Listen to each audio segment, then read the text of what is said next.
victory. That's been a theme for the Mets of late. 7 wins in their last 9 games as they continue their homestand at Citi Field tonight. The Mets are flying high, like some of the tall buildings in New York. At Citi Field in New York, the New York Mets play the Milwaukee Brewers. Tuesday Night Baseball on SNY is brought to you by Citi. And a pleasant good evening, everybody, and welcome to Citi Field. Gary Cohen, Keith Hernandez, Ron Darling with you tonight as the Mets wrap up a 2-game series with the Milwaukee Brewers. The Mets won last night 3-1. The Mets are 20-15 on the year. A lot of the credit goes to Terry Collins.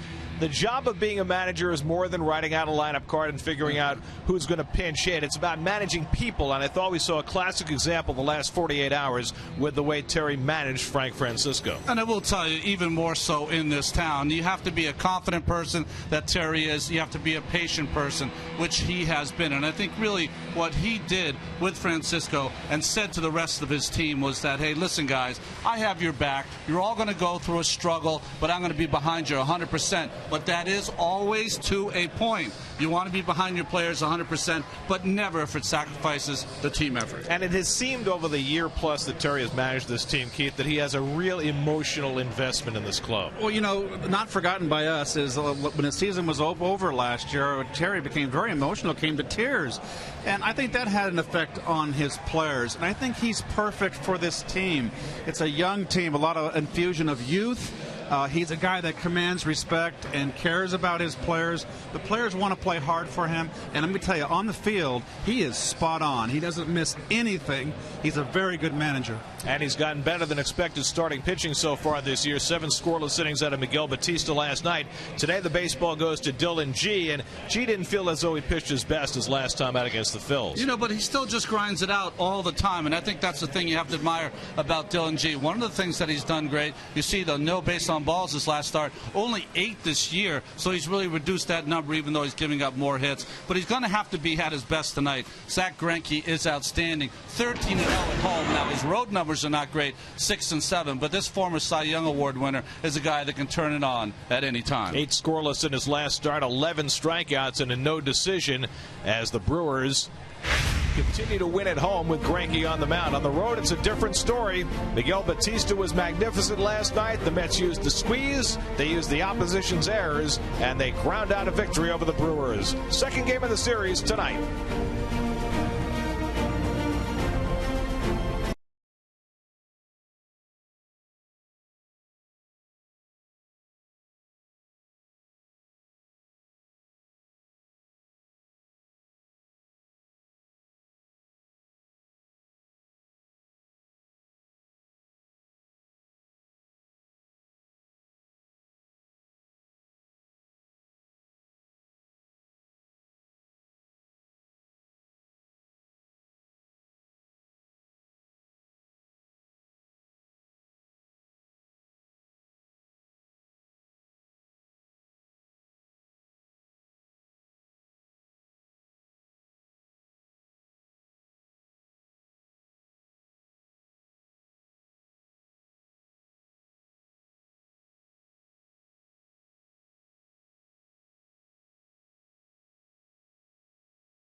By Citi, proud sponsor of the New York Mets.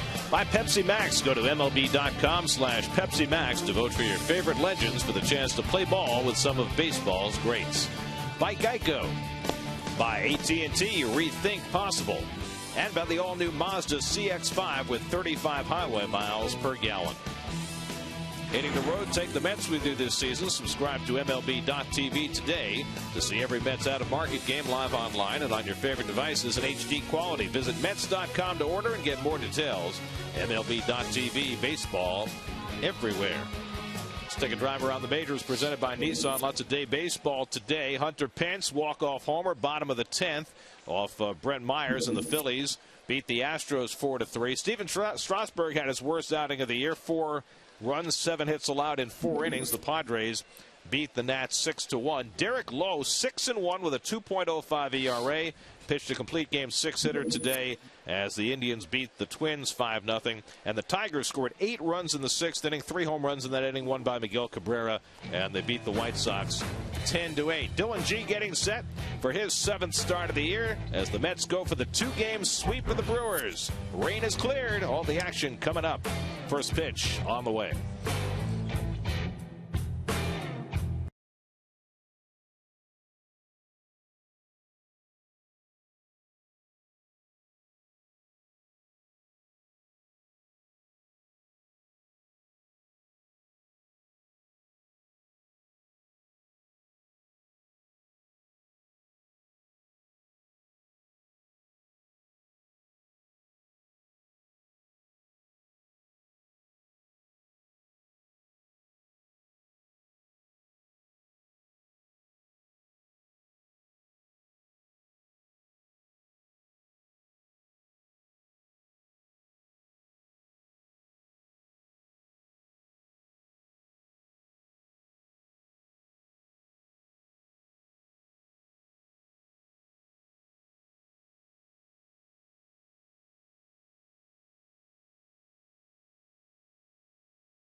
Forward, a little change for Ron Renicky. His team has not been scoring runs, so Nori Aoki gets the start in center field leading off. Ricky Weeks back after missing 3 games with a wrist and hand bruise, although he's not been hitting much.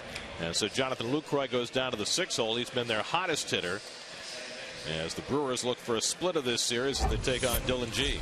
Well, you see his numbers from this year. What you got to love, only 8 walks in 37 2/3 innings pitched. 38 career starts for Dylan in the Mets uniform, and he is 17-10. Well, and there's the Lexus Mets defense, same as last night, the same lineup. And Murph, forget the errors. He has really made marked improvement with his glove at second base, and both in his lateral movement and in fielding ground balls. So, and turning a double play, everything. So, from spring training to now, it's been like miles of difference. While the Brewers are here in New York, their marketing department is hard at work back in Milwaukee. As you know, the racing sausages are very big in Milwaukee. Well, today at 5 o'clock in the morning, they opened up the parking lot at Miller Park. They scattered these lawn ornaments, which modeled after the chorizo sausage, and several hundred of them were snapped up in about 45 minutes.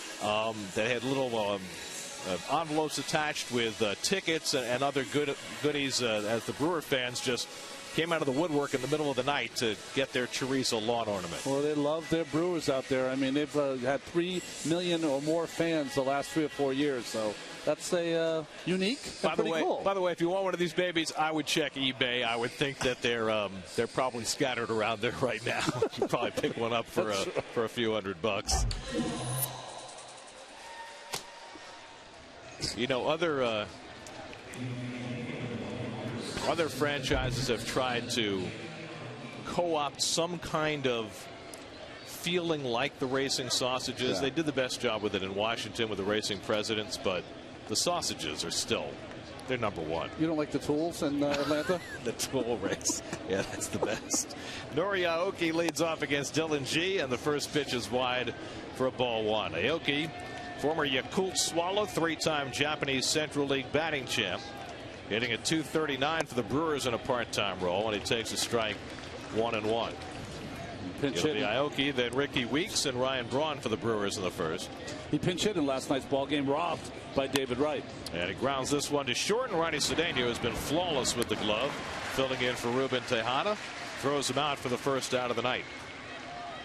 Tell you what, you watch Ronnie Cedeno from afar, you don't really get as much of a feeling as we have this past week of just how smooth he is in the field. He's really a fine, slick fielder, as you said, Gary. You know, he handles the bat well. He's never really hit.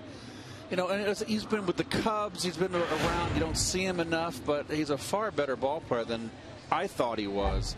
And he's just been the perfect fill-in right now until Tejada gets back.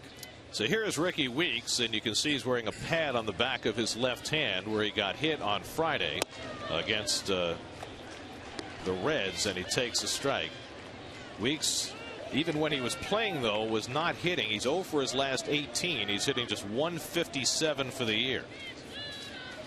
And the curveball outside. The only saving grace for Weeks is that he's up among the league leaders in walks, and it's kept his on-base percentage respectable. He's got 23 walks, which leads the Brewers, but they need him to hit. And he lays off the curveball, and it's 2-1. Ryan Braun waits on deck, and Braun used to having Prince Fielder behind him in the lineup, used to having Weeks being productive ahead of him in the batting order. He's been kind of left naked in that lineup. Hammered on the ground foul, and it's 2-2 to Weeks. The Brewers last year won 96 games, but right now 5 games under 500 and tied for last place in the National League Central. Their pitching has not been particularly good. Their offense has not been nearly as productive as they had hoped, although they've hit plenty of home runs, second in the National League.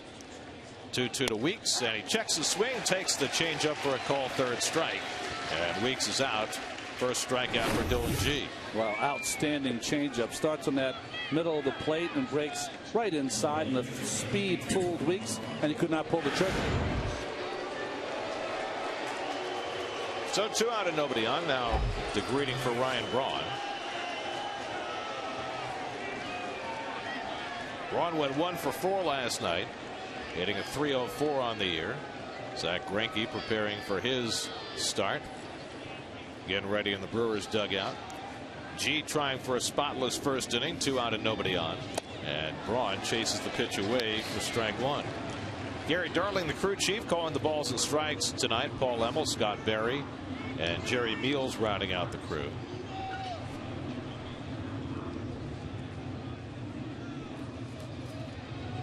And Braun watches away, a ball and a strike. G had an odd outing in Philadelphia his last time out, because it wasn't like he was hit hard by the heart of the order. He was pecked at by the bottom of the Phillies batting order. And another good curveball by G, who's using it liberally in the first inning. He's tightened it up, though, hasn't he? I mean, this is almost not a slider, but it's a lot tighter than it was before. Starts in that outside corner and fools him. It's almost like a slurve, really. It takes it off, and it's got a big break. 1-2, and on the outside corner with the fastball, Braun down looking. G with back-to-back strikeouts to finish a 1-2-3 opening inning.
For it tonight, and the exact same starting 8 that Terry Collins ran out there last night. It's been a rarity this year that Terry's had the luxury, much less the inclination, to run the same 8 out there 2 games in a row as they square off against former Cy Young Award winner Zach Greinke. Andres Torres takes the first pitch for a strike.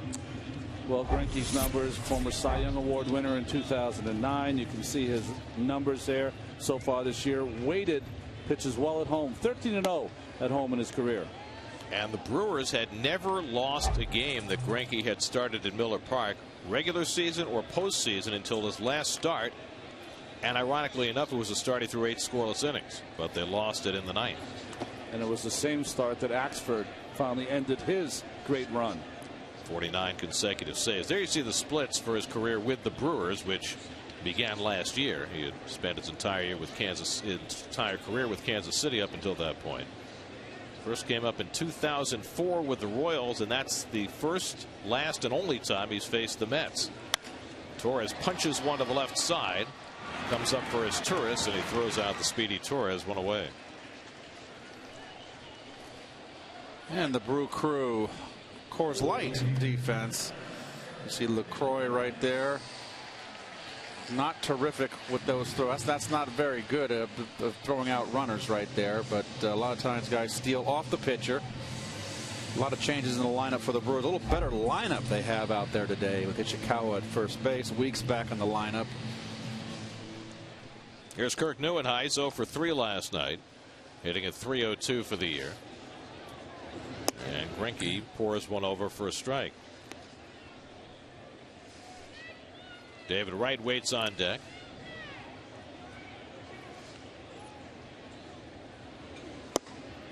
And Greinke throwing strikes early on, ahead on Neuenhuis 0-2. He's going to try to get the Mets out of their game plan, offensive game plan. What we talked about last night, Ron, you've got to attack the Mets aggressively with strikes. Well, Greinke's the guy to do it as he strikes out Neuenhuis on the slider in the dirt. And that's the second out of the inning. I mean, Greinke has a nearly 5-to-1 strikeout to walk ratio this year. And he is not going to be shy about attacking the strike zone. Well, he won 16 ball games last year in 28 starts. He started the year on the DL, and he fractured his rib in a spring training in a pickup basketball game. Yeah, that was not really the way you want to introduce yourself to a new club. But Greinke made up for it, had a great second half, although he really struggled in his 3 postseason starts. Here's David Wright riding an 8-game hitting streak and leading the National League in batting at .398. And he hits one toward the gap in right center field. And that ball will settle down and go back to the wall. Wright heads for second, and he's in standing with a 2-out double. So David picks up where he left off last night when he had a double to right his last at bat. Boy, I tell you what. This is the old David Wright. That pitch is inner half, more towards the inside corner, and he has that strength to drive that ball in the opposite field. Into the opposite gap. And there's the focus. And don't bite your tongue. But boy, oh boy, has he just been wearing it out. How about the smartest veteran of the group seeing what happened with the first 2 batters and said, I'm not going to let that first fastball pass. That'll get Wright's batting average back over 400, his 10th double of the year. Now Lucas Duda 0 for 2 with a couple of walks last night. And the curveball from Greinke is low for ball 1. I go back to the conversation I had with David over the weekend in Miami, where he said he's not necessarily trying to focus on hitting the ball to right and right center, but that he feels comfortable enough to let the ball get a little further toward him before he commits, and the natural result is that he hits the ball to right center. Well, I think that the correction that he made, and he worked in the offseason with his old coach in Virginia, it was he lowered his hands, and there's less take back, less movement, and his bat is getting quicker to squaring up, and therefore you can wait longer.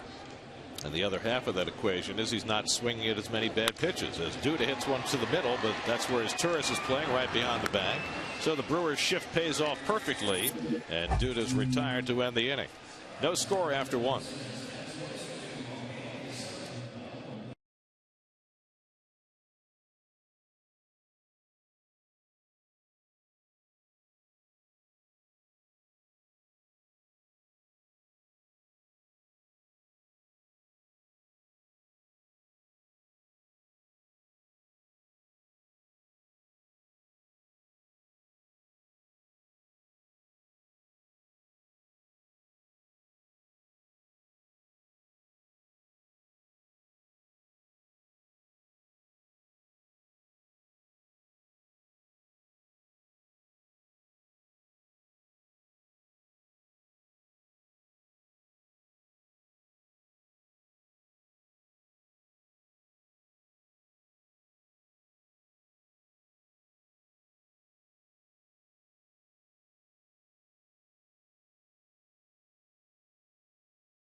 Logging on to Mets.com or LosMets.com and cast your ballot for your 2012 All-Stars now. Vote early, vote often, vote Mets at Mets.com. Ramos Ramirez leads off, and by the way, the announcement is going to be made tomorrow morning, officially, something that's been rumored for a long time, that the 2013 All-Star game will be played here at Citi Field. How exciting is that going to be? When was the last time they only had it once here? 1964, the first year Johnny Callison hit a walk-off home run, and that's the only time the Mets have ever hosted an All-Star game. Well, that's fantastic for the Mets fans and New York fans. Be able to watch that home run derby and all the other stuff that they do. Futures games. And it's become quite the extravaganza. It really has.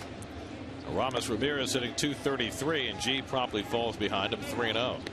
I'll be heading east. That's great, isn't that? Wow. Kind of left-hand hitter there. Ball forward of Ramirez, and Johnny Callison, who won the ball game, as Gary said, was a left-hand hitting power hitter for the Phillies. It looks like a generic hitter, catcher, and umpire. Got the American League umpire behind the plate with the chest protection. Look at that mask. It barely covers his grill. That's the old mask, Ron, in those days. Jeez. So Dylan G, who did not walk a batter in his start in Philadelphia last Wednesday, first time in 24 starts that has happened, walks his fourth batter tonight. And Corey Hart takes a strike. Hart went 1 for 4 last night, drove in the only Brewers run with a 9th inning single against Frank Francisco after the Mets carried a shutout into the 9th. Well, if you're in the bullpens and you're watching Gary Darling here early, Dylan G also giving a lot of room outside to the right-handed hitter. Nicky is setting up away, and G misses away. Ball and a strike. Well, you got two pitchers here, and there's Gary Darling. I remember Ronnie, when we were playing in my latter part of my career, Gary Darling was a rookie umpire coming up. That's right. I always thought he looked like Jim Palmer. I let him know too. I tried to get on his good side on one of those pitches. Why, did you see him in his underwear? I was thinking he threw straight overhead. 2 balls and a strike to Hart. Jonathan Lucroy hitting 6th in the order tonight, waiting on deck for Milwaukee. This is the week when everybody in baseball is playing two-game series. Yeah. And the Mets are home for both those 2-game series. The Brewers playing a 2-game series here, and then, of course, going to the closest city, Houston, for their other 2-game series. We had some day games today in the National League, didn't we? Because it was getaway day for everybody. Here's the 2-1, and Hart takes a strike at the knees. Now, the Cincinnati Reds come in here for the next 2 tomorrow night and Thursday afternoon, and the Reds have the best deal of all. They play 2 with the Mets, and then they stay in New York and play 3 with the Yankees over the weekend. Oh, wow. A whole week in New York. Boy, oh boy. If you walking wounded. Forget 5 days in New York. Forget about that meal money. Gone. Meal money. You're saying it's more expensive here than Milwaukee? Yeah. And Cincinnati. I think it's pretty much endemic now. It's everywhere. I mean, I had breakfast. I had a couple pastries in Miami with a large pot of coffee, and it was like $52. You ever heard of the Waffle House? Jeez. I couldn't believe it. You need to adjust your level of expectation. Ramirez not running, and Hart fouls it off.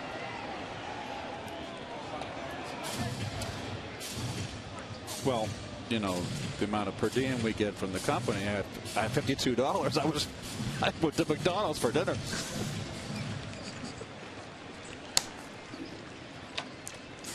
Glad you could fill in all your nutritional needs. G again with a 3-2 to Hart, and he lifts one to center field. And Torres with plenty of time to jog in under it. And that's the first out of the inning. So Hart retired. Ramirez back to first. 1 out and 1 on. Lucroy coming up. Let's look at our AT&T trivia question for today. Zach Greinke, 3rd Royals pitcher to win the Cy Young. Who are the other 2? I think I think it's pretty easy. One is our good friend, of course. I think it should be an easy question for Mets fans. Yeah, exactly. Here's Jonathan Lucroy with 1 out and 1 on. Lucroy 1 for 4 last night, hitting .323 for the year. He's been the most productive offensive player outside of Ryan Braun for the Brewers in the early season. And for a Brewer team that's been struggling, you know, they put him in the 2-hole with Weeks, got hit by the pitch and was down and not hitting. He's really not a 2-hitter, so it kind of strengthens their batting order a little bit. It's a much better lineup than they had last night. And the curveball from G finds the front door for a strike, and it's 0-2.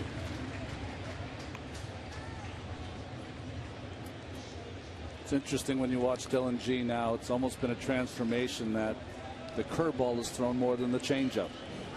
Well, and I think it's reflected in his splits. Last year, he was more dominant against left-hand hitters. This year, not so much. And it's taken high. And I was wondering about that, Ronnie. Maybe you can address it from an experience standpoint. You know, here's Dylan, who came to the big leagues with a very refined changeup, really his best pitch. And he used that with great impact against left-hand hitters last year in his rookie season. This year, lefties are hitting 100 points higher than they did last year. So is that Dylan less effective in executing his pitches, or is it hitters going to school on him? I don't think it's less effective. I think what happened last year at the end of the year against lefties is he threw the changeup too much. So he's trying to come back from throwing that changeup a lot. But don't forget, all pitchers are interrelated. If you start to get good feel for a ball, a curveball, where you're on the outside of the ball, sometimes it takes away from getting on the other side of the ball for your changeup. So sometimes you're not going to have both pitches at 100%.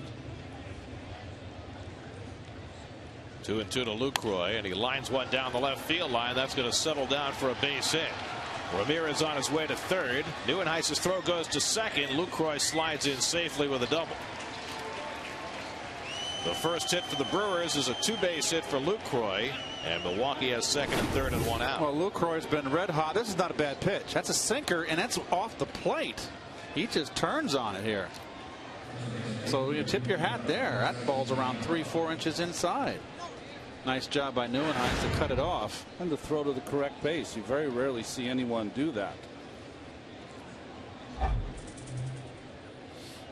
So now Travis Ishikawa, the former San Francisco Giant, getting a start at first base tonight. No more for his glove than for his bat. Ishikawa hitting just .217.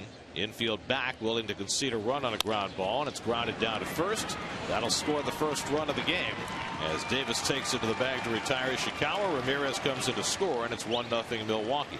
Just a little note here, Gare, as the first run scores and the Brewers take an early lead here. And, you know, Ike made a couple casual errors at first base on the last road trip. One was very, very costly.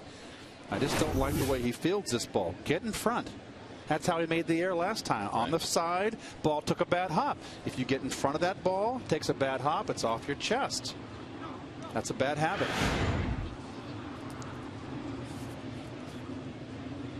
That was that play Friday night in Miami on the ball hit by Jose Reyes.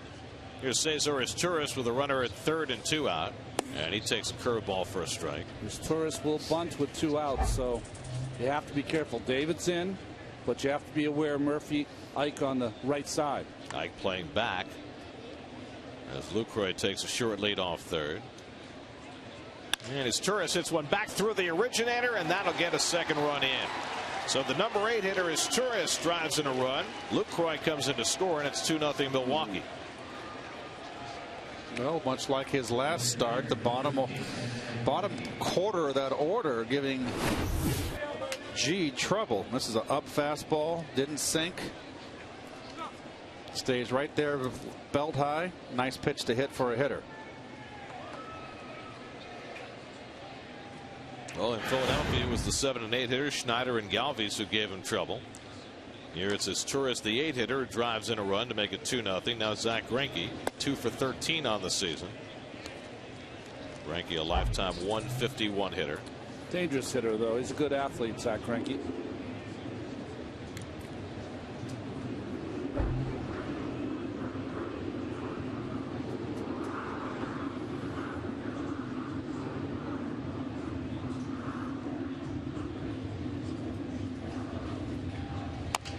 And Greinke taps one. Nicky is out to get it, and the side retired. But the Brewers put up 2 against Dylan G in the second. 2-0 Milwaukee.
to you by Citi, introducing Citi Tuesdays, where Citi credit and debit card holders enjoy savings and benefits at Citi Field. Learn more at Mets.com/Citi Tuesdays. Let's answer our AT&T trivia question. The two Royals before Zach Greinke to win the Cy Young, and both were Mets at one point.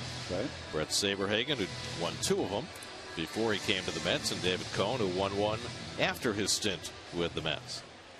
Hey, Mookie's in the house today. Nice. One of the Mets club ambassadors. Rusty Staub is here as well. I think Ron Swoboda's in the house as well today. I did. I saw Ron Swoboda yesterday. Daniel Murphy red hot with the bat right now. 2 more hits last night. Now has a 10-game hitting streak, matching his career high.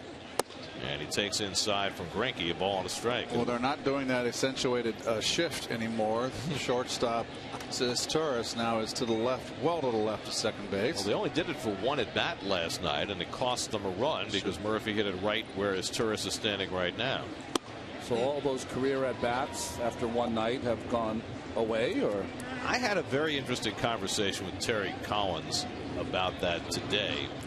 I asked him, first of all, when they put on their shifts, when the Mets do it, I was wondering how much they rely on all the numbers and the spray charts that they're given, the statistical information, and how much they rely on their own experience, their eyes. And he said, well, it depends on the opponent. I mean, the more you've seen a team, the more you're going to have a feel for how they hit against your particular pitching staff. But I asked him another question, which I thought was fascinating in light of what we saw last night with the Brewers pitching coach Rick Kranitz clearly upset at the way Giovanni Gallardo and Jonathan Lucroy were pitching with the shift. I asked Terry, I said, do you tell your pitchers to pitch a particular way with the shift? And he said, no, just the opposite. We run our shifts based on who we're pitching. We don't want them to change anything. Wow. In other words, he'll play his defense differently as Murphy grounds one down to third and Ramirez throws him out. Play his defense differently when Johan Santana's on the mound than he's going to when Dylan G's on the mound. Or R.A. Dickey, where you play more to pull. That makes a lot of sense. I know that they do it the opposite way for the Tampa Bay Rays, who do it the most. If you talk to their pitchers there, they have a great confidence in being able to pitch into the shift. And what I mean by that, left-handed hitter comes up, they're shifted all the way over like they're going to be for Ike here, and they jam them inside and make them pull the ball into the shift. Ike has fallen back into the doldrums. 0 for 4 last night, hitless in his last 11 at bats. At 168 for the year, and the curveball from Greinke misses, ball 1.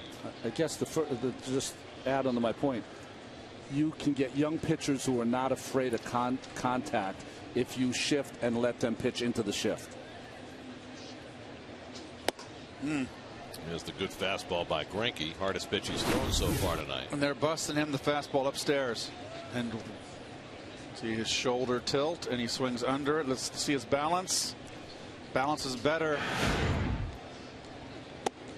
You know what's interesting from watching the games that you guys did last week is that, you know, you've been mentioning the pitches that they're using against Ike. To me, not doing the games, they're doing everything they want to do against Ike. It doesn't really matter what pitch is being thrown. Fastball up, breaking ball away, ball in the dirt. And there's the ball in the dirt.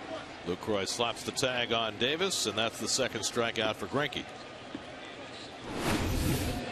Well, he's got a lot to get going here. It makes him susceptible to that curve, hard curve in the dirt. We see him do this a lot. And this is too quick. He's leaning there, and you can see leaning forward. And I'm not going to sit here and just analyze every at bat on Ike, but it's been pretty much what's been going on all year for him.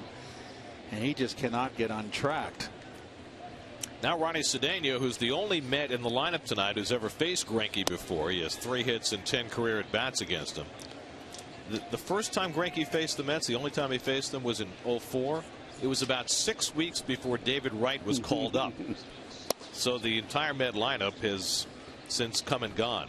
The lineup that night: Eric Valent, Kaz Matsui, Mike Piazza, Cliff Floyd, Todd Zeile, Kareem Garcia, Ty Wigginton, Mike Cameron, and Jason Phillips. Mets beat Greinke that night. Cameron hit a home run. Tonight it's Greinke with a 2-0 lead as he throws out Cedeno, completing a 1-2-3 inning.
Nori Aoki leads off the top of the third for Milwaukee.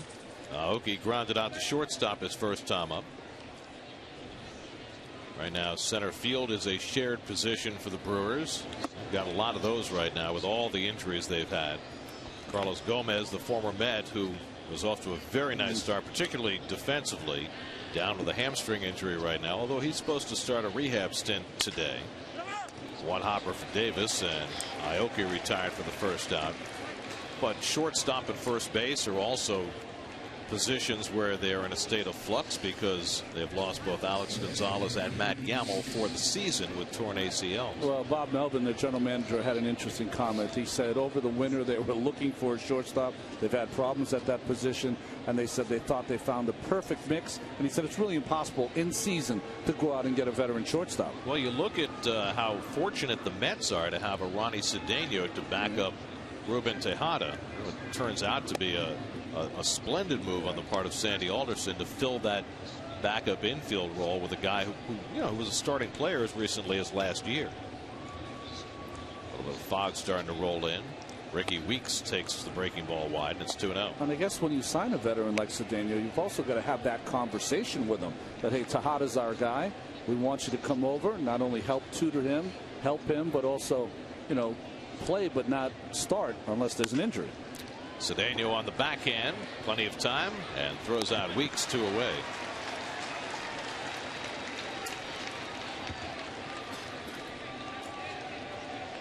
Well, there are the most prominent injured Brewers. Gomez they hope to have back by next week, but the other guys are out for the year. They're also missing one of their starters, Chris Narveson, down for the season with a shoulder injury. And fielder. He looms. He just, he was that guy that they couldn't go to that $100 million area, I guess, on a smallish market team. Well, they did it for Braun. Yeah. And that was the choice that they made. It really, I think they knew it was going to be one or the other. And they gave Braun the huge money, but didn't feel as though they could do the same for Fielder. And I believe that he and Aaron Rodgers went into a business venture together, Braun, in a restaurant up there in the Wisconsin area, Green Bay, Milwaukee. They're best friends, Yep. Great friends. Aaron Rodgers, who had probably one of the worst games he ever had against the Giants in the playoffs. The Giants just snuffed him.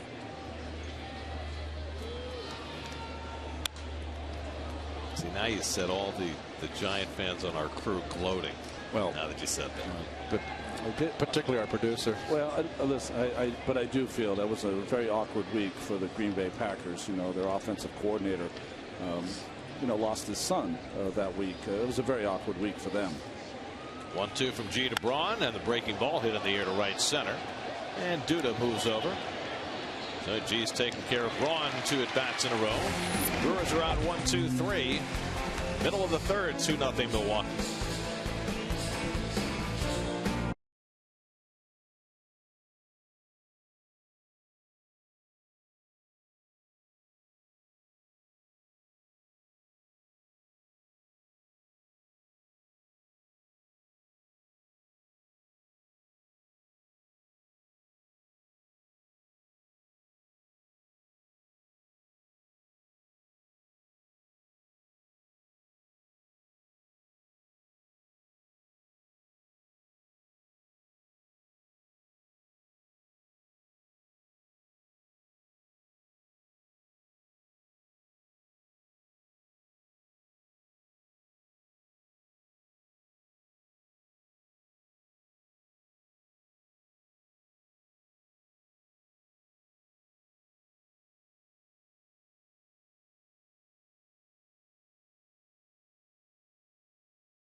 Rangers skate against the Devils in the Eastern Conference Finals, plus recaps and previews of all the Mets and Yankees matchups on Daily News Live, Wheelhouse, and Loudmouth, all part of the New York Sports Local, weekdays starting at 5 only on SNY. Mike Nickius will lead off for the Mets in the home third against Zach Greinke. Nicky is making his 12th start. Josh Tolley was in the ballpark today, first time since suffering the concussion last week. And Josh is close to being cleared to start some activity. He says he has not had any headaches since Friday, which is a very good sign. Couldn't do anything at all the first few days after he got hurt in Philadelphia. But over the weekend, he was able to watch the ball games. He didn't say anything, about anything that we said, Keith. So I think we're cool. Oh, yeah. Okay, that's good to know. Dylan G on deck. But Josh is not in the dugout, but he is in the ballpark as he works his way back slowly to full health. Well, he took a shot. And Ty Wigginton, we used to play with the Mets, and we know that he's a good hard slider, one of the best. And boy, he just buried that shoulder into his chin. And I think it was rather inadvertent when you look at the replay a couple of times. He basically slid and then awkwardly kind of popped up with that shoulder. Well, I think for anyone to slide into the plate, I mean, your inkling is to slide and try to give a little bit into the glove to knock that ball loose if you can. But I think it caught Josh by surprise because, normally if Wigginton's going to run you, he's going to come right at you, not slide and then lift the shoulder. And I think Josh was prepared for the full-on collision, maybe not as prepared once Ty began to slide. It was an unusual play because he thought he had a play on the ball, so he yanked his mask off, and that left him a little vulnerable. And he was second-guessing himself about that. But Nicky has said he does the same thing on plays like that. Well, most catchers in close plays, they take off their mask. And we'll take a look at the play again. And I think what Josh is out in front of home, see, and then he has to make a quick tag. And it's a boom play. Oh boy, he got smoked. Yeah, that's all there is to it. Shoulder right in the side of the head.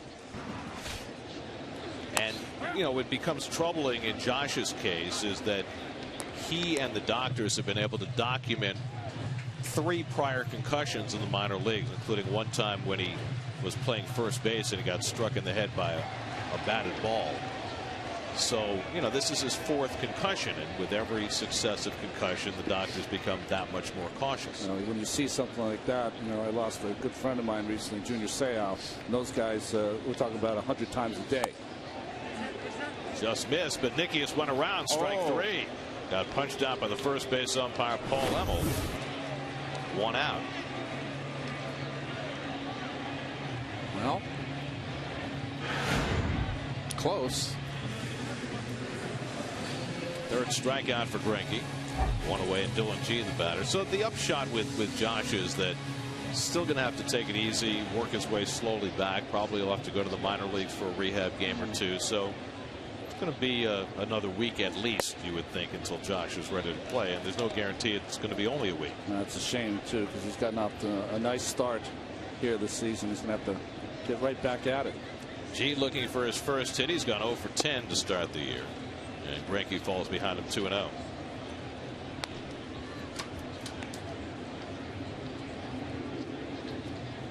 Andres Torres waits on deck. Mets have just 1 hit. David Wright's 2-out double in the first as the fog continues to creep in on little cat feet.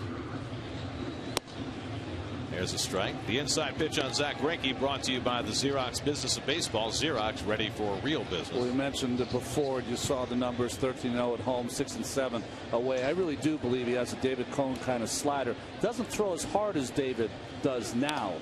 I mean, not now for David, but as far he threw 95 when he was in Kansas City. He throws more like 90, 91. Occasionally can hit 93, 94. That slider is his strikeout pitch. Got more strikeouts with the slider than on any other pitch, and all of his strikeouts this year on the slider have been swinging strikeouts. So it's sliders out of the strike zone. But I guess that's true for most pitchers who use that as a strikeout pitch. And G with a half swing foul ball. Well, all great pitchers have the great secondary pitch, a great curveball, a great slider, and there you see right there strikeouts by pitch. And what I've seen so far, Greinke is that it's hard to lay out that hard curve in the dirt. And he can bounce it up there and get you fishing. And there it is. The slider strikes out G. 4 strikeouts now for Greinke. I think the one thing that the hitters are seeing, if you notice, he has kind of a late explosion to the plate. He has a lot of motion on that slider, so you see him coming at you like he's going to really air out a 95-mile-an-hour fastball, but it ends up being a slider. So a lot of motion fools the hitter also. The rally cry in the dugout would be, guys, make him get that breaking ball up. Andres Torres trying to drag a bunt and offers at it. 0-1. When someone's got a down breaking ball, real hard off the table curve or drop, you've got to get it when it comes out of his hand and find out what elevation, where in your eyesight that it's going to be in the dirt or low, and focus on, okay, if it comes a little higher, that's going to be the strike. Easier said than done. Okay. So you want to see it come out. You got to see it out of the chest hand, high or so? because you're going to see the spin. You're going to see the curve or slider spin. So you've got to discern where out of his hand, what elevation is it going to be a strike, and what elevation is going to be obviously up higher. It's going to be in the dirt as opposed to a strike. And like I said, when he throws it that hard, it's not that much time to think about that. It's quick judgments. Torres just gets a piece of that breaking ball to stay alive. And too, with the 3 divisions now, before with the 2 divisions, you'd see Greinke 4 times a year. Yeah. You kind of get a feel for him. You might face him 1 time a year now. You may go to Milwaukee later in the season and you miss him in the rotation. That didn't see him at all last year in his first year with the Brewers. Of course, he was on the sidelines when Milwaukee came here last year. That one sails to the backstop. Jeez. Plate umpire Gary Darling in jeopardy on this pitch. Oh, jeez. That's not funny, Lucroy. You got to get some leather on that. Wow. You see the career numbers for Greinke. First round pick by the Royals in 2002 out of high school in Florida. 6th overall pick. Took his career a while to get going for a lot of different reasons. His first year he showed a lot of promise in 2004, but then in 2005 he had a terrible year. He lost 17 games, and Greinke's always been a sort of a different individual, and he was diagnosed with social anxiety disorder in 2006. He missed 2 months of the season. It really set his career back. He went on medication, which improved matters for him, but it took him a couple of years to get to the form, which led him to the Cy Young in 2009. And he strikes out Torres with a nice inside fastball. So Greinke strikes out the side in the 3rd. He's fanned 5, and the Brewers lead 2-0 after 3. Hey, Ronnie.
Inning, Aramis Ramirez leads off against Dylan G. Ramirez walked to lead off the second, and that led to a 2-run inning. And G throws him a strike for the first time tonight. Ramirez started the night with an 11-game hitting streak, but he has been something of a disappointment early in his first season with Milwaukee as he tries to replace Prince Fielder as the Brewers' cleanup hitter. Ramirez, Hart, and Lucroy for the Brewers in the fourth. And Ramirez pops one up into shallow right. Duda will take charge of it. And he puts it away, 1 down. Time to check in with Kevin Burkhardt, who's sitting with Mookie Wilson. Mookie's here as part of the City Alumni Association. Kevin? And also City Tuesdays, Gary. They're doing an e-program if you're a City card holder. All kinds of perks to come to the ballpark. There's a tent out in center field on the main concourse. You can check it out. But, you know, discounts on merchandise, on tickets, all kinds of things. And Mookie promoting that around the city today and back here. Well, it's good to see you back, Mookie, as always. And you look at this young Mets team. You know, you saw a lot of these guys in spring training the last couple of years, and obviously here on the coaching staff. But what do you like about some of these guys, and who in particular do you think has a real good future? Well, first of all, I think I like all of them. You know, I mean, once you have these kids, they really become your kids, and I keep up with them. Even though I'm not here, I keep up with them because I know what they keep up doing. I'm especially impressed with Duda. I know he's getting off to maybe a little slower start, but his potential is great. Murphy is doing an outstanding job, and you know, Newton Heights, this kid is going to be a player. There was some question about whether he can play center or not. Trust me, he can play center field. Tahad is not here right now. I love him. And David Wright's an old veteran, so I don't even count him anymore. And he's playing great. He just makes another play in the field like that. It looks like nothing to him so far. Yeah, it's outstanding. And then you know, having his little problems right now, but he's a good player. We have a bright future, and I think that if the Met fans just be patient, we have something to be proud of. Mookie, now how about you? I mean, obviously we saw you on the baselines last year, but you know what, you're as team ambassador, you know, what kind of role have you had with the organization now this year? Well, at this point, I'm making a few trips up here, working with the organization, promoting some of their, along with their sponsors, and I think it's like Citibank this week. And just helping, you know, with the Mets in the community and stuff, and is trying to keep baseball alive. And as being an ambassador, I had a little problem figuring out what that really meant. But it was all about spreading baseball and just rewarding the Mets fans and saying thank you for being a fan. But you're Mookie. I mean, you're not an ambassador. You're just Mookie. You know, that doesn't need another title. That's true. I'm me no matter where I go, and I don't feel any different. I love New York, and like I tell that people, I think New York, you know, really took me in as one of their own when I first came, and I think I'm very honored and flattered to be considered part of the New York family. Meanwhile, G strikes out Lucroy to end the inning. Mookie, always great to see you. Thanks for catching up. Good being here. Thank you. Mookie Wilson, part of City Tuesdays. Dylan G, strong inning for him for coming back to Citi Field.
The fourth inning, it's time for Dialed In, presented by Verizon.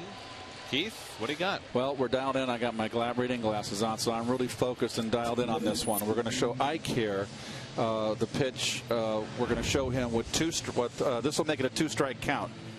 Now watch the good balance. Remember I mentioned he had a nice swing. Now watch him with 2 strikes, which to me means that he's defensive. Look how he's leaning forward. And then sways back at hardly any stride. And to me, that is an emergency stance, and he's not really confident. He's in a hole 1 and 2 there in that count. Guy with a good curveball, and he got very defensive. I've been down that road. We've all hitters have been there before. Well, he's had company tonight because Greinke has struck out 5 of the first 10 hitters he's faced. Kirk Nieuwenhuis, one of those strikeout victims in the first. Let me ask you a question, Keith, because he's in the ballpark tonight. I know that when you went through your struggles, your dad helped you all the time, but it was important for you to have Rusty on the ball club, wasn't it? He was could be a peaceful guy to be around when you were struggling, wasn't it? Well, Rusty had an enormous knowledge of hitting, and really Rusty had more power than me. I mean, Rusty almost hit 300 home runs, but Rusty and he was much stronger than me, but we were pretty similar hitters. I mean, Rusty can go the other way too. He became more of a pull hitter late in life, but we basically had the same approach. We looked fastball, went up the middle, looked in once in a while, and so Rusty was a great barometer for me, no question. Cook too. 3-1 to Nieuwenhuis, and there's a strike on the inside. It's 3-2. Yeah, he can cook. If you like butter. He was talking a little bit about cooking today. He's no Paula Deen. Okay. He made the greatest succotash one time. I forget where it was. I think it was down in Florida. Oh, God, it was so delicious. Greinke's battled back from 3-0 to 3-2. And Nieuwenhuis with an emergency hack stays in there. Seeing a lot of 0-2 defensive swings here. The curveball has got every hitter's attention in this Met lineup. I just find that an interesting swing on a 3-2 pitch. 3-2 fastball. It's almost like you're anticipating he's going to walk you. This guy is not going to. Or you're afraid he's going to drop a hammer on you. So you're really waiting. It's a defensive mode. You're not going to hit his hammer anyway, so you better be ready for the fastball. David Wright on deck. 3-2 to Nieuwenhuis leading off the inning. Kirk grounds 1 to short. As Torres takes care of it. 1 away. That's 8 in a row retired by Greinke. The Mets have had only 1 base runner, and that was a 2-out right center field double by David Wright, which pushed David's batting average back over 400 for the year. He's at 403. Well, remember, first pitch fastball. First pitch David saw the game in almost inside corner, hit it the opposite field for a gap double. Let's see how Greinke approaches him here first pitch. That's what I love about the game. Does he have enough guts to go right back in there with a fastball, or is he going to start him with a slider? Answer: overhand curveball for a strike, which is his 3rd or 4th best pitch. But that's the thing about Greinke. I mean, he's got a pretty good curveball to go with that slider. And another one. The one thing about his curveball, though, he does slow down his motion. Yes. So the hitters are going to be able to see it, but he'll throw it in a count that you have to take it.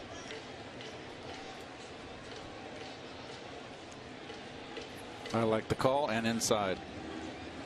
And David breaks his bat and shoots it up the middle. That's the kind of year it's been for David Wright. Not only has he been hitting the ball hard, but there he shatters the bat and he still gets a base hit. He's 2 for 2. Well, you know what? That is just good hitting. This is a good pitch, too. It's belt high, inside corner after 2 curves.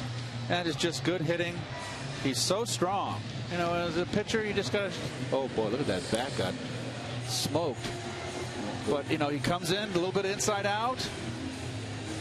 Tries to get the barrel out as much as he can. That's just good hitting. He marches on. When you can hit a ball off the handle and the bat shatters in a billion pieces and you get a hit, it's a good year. Ball was on the left, bat was on the right. Greinke tried to catch what was in the middle. Wright is now hitting .408.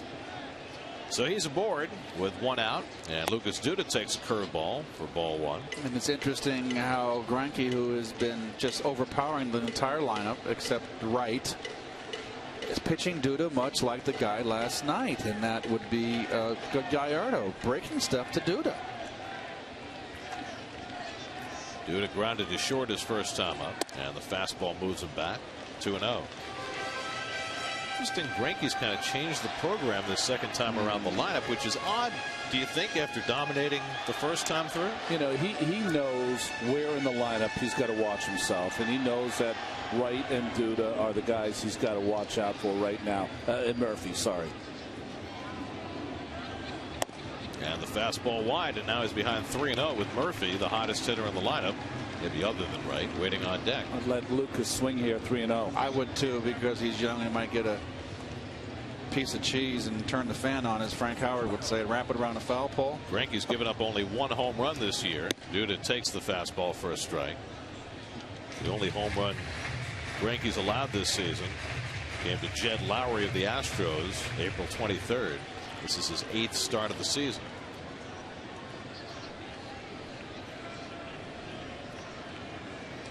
John Neese can tell you about Jed Lowry. Yeah, right.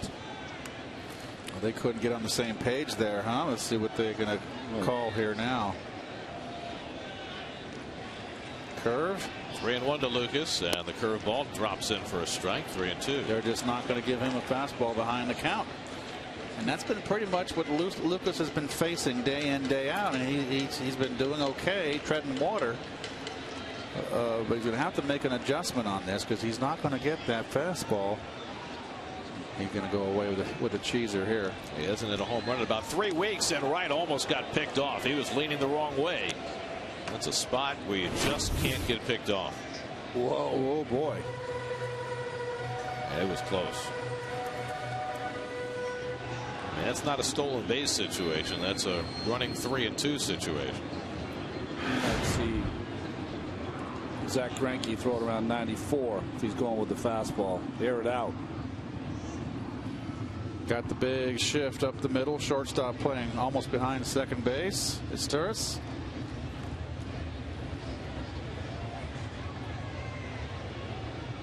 Oh, he changed his mind. Cut her in.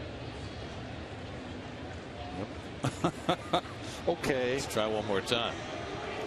Are there any more pitches in the arsenal other than those? Listen, I think Greinke did that on purpose. He wanted to just do a lot of shaking to get in the head of Duda. Right to the slider. But first, David dives back in. A lot of times pitchers shake off gear and want to, if they're on a sync with the catcher, the catcher puts down whatever it is the first time, you shake it off, and then come back with the same call. Yeah.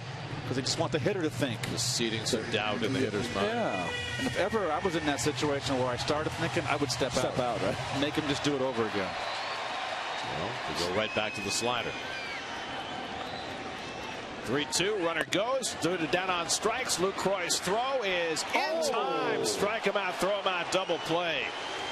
David didn't think so. Wright is caught stealing. Another swinging strikeout on the slider for Greinke. That's been his pattern all year.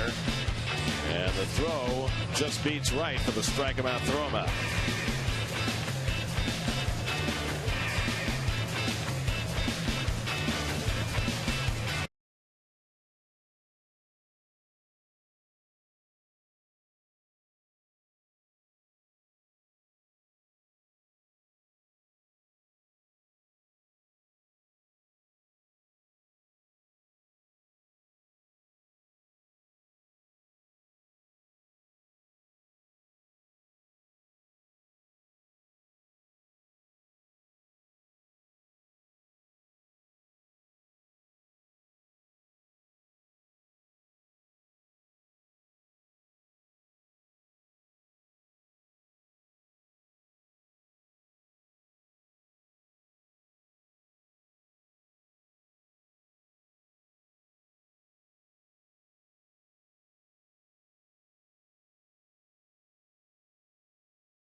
because he can't give up too much more. Travis Ishikawa leads off in the 5th for Milwaukee, and he drives one to deep right field. Duda goes back, takes a look, but that's out of here. Off the Wise side. Ishikawa with his 3rd home run of the year, a blast to make it 3-0 Milwaukee.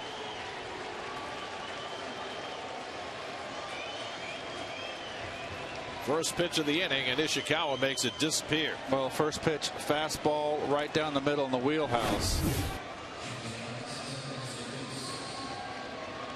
Yep, right down Broadway, and he's on it. See, you don't have to take the first pitch and work the count all the time. It can work. Please, one pitch out of the box. 5th home run given up by Dylan G this year. 3-0 Milwaukee, and now Cesar Izturis takes a strike. There was no doubt with that one. Almost made it to the Shea Bridge. Pulled foul by Izturis, 0-2. Izturis singled up the middle to drive in a run with 2 out in the 2nd. Keith and Gary, back to that same theme for Dylan. The bottom of the lineup, same as in Philadelphia, now has caused a lot of the damage. All 3 runs driven in by the 7 and 8 hitters tonight. Ball and 2 strikes to Izturis with the pitcher Greinke on deck.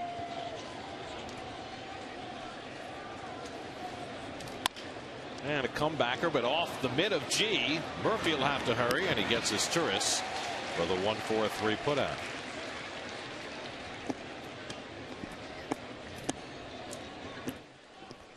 So 1 out in the top of the 5th. Ishikawa feeling large.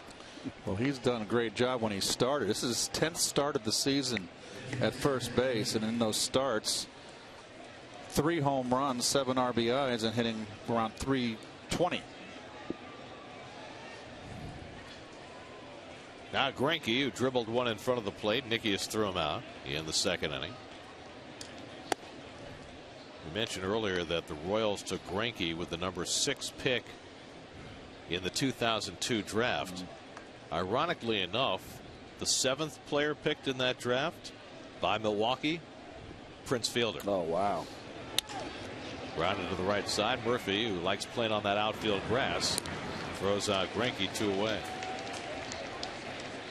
So if Kansas City had taken Prince, it might have been the other way around, right? Greinke might have wound up in Milwaukee in the first place. So now with 2 out, Nori Aoki comes up. Aoki twice as grounded out to short and to first. That's a Prince Fielder lookalike. That's great. It's the Grand Duke. There you go.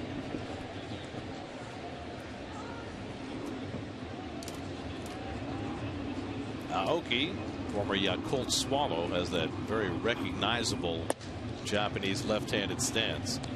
And there's a very different kind of left-handed stance. You know, what we haven't talked about with Prince, though, is that he added a lot of levity to that clubhouse. He was one of those guys that came to the ballpark with a smile every single day, well loved by his teammates. And every single day, 162 game kind of a guy. Yeah.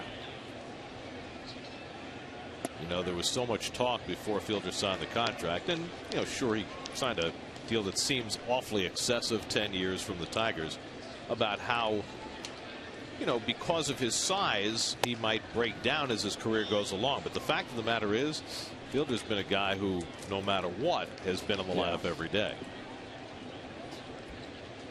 And there are plenty of guys with more, I don't know, routine baseball body types who can't say that. Murphy on the backhand has to hurry, and Aoki beats it out. So another ball that Dylan G could not field, 2 of them in this inning. And Murphy not quite quick enough to get Aoki.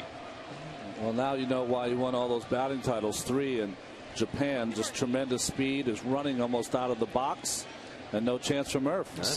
Similar swing to Ichiro. And that style where you are propelled into motion before you put the ball into play, and you know, Ichiro has that great speed too, and has helped him garner almost 2,500 big league hits. The first time I ever saw that by an American-born player was Ralph Garr.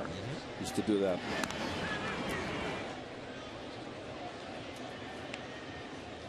Ralph Garr with the Atlanta Braves in the early 70s. He had that chopping stroke at the plate. Just wanted to put it on the ground and run as fast as he could. Aoki has not stolen a base this year. And the curveball to Weeks in for a strike. Weeks returning to the lineup tonight after missing the last 3 games. after getting hit by a pitch on his hand. He struck out and grounded out tonight. He's now 0 for his last 20. It's a guy to be careful with, though. Down is the key for Weeks. Likes the ball up in the strike zone. Good bat breaking ball hitter. And a late swing. This looks all messed up at the plate right now. By the way, Dave Free gives me this number on Prince Fielder. 6 straight years he's played 157 or more games. Wow. Manager never has to worry coming to the ballpark. He's going to worry about whether he can put his name in the lineup. You have to worry when you have to go tell him he's not in the lineup for the day. They'd let one of your coaches do that. Yeah, right.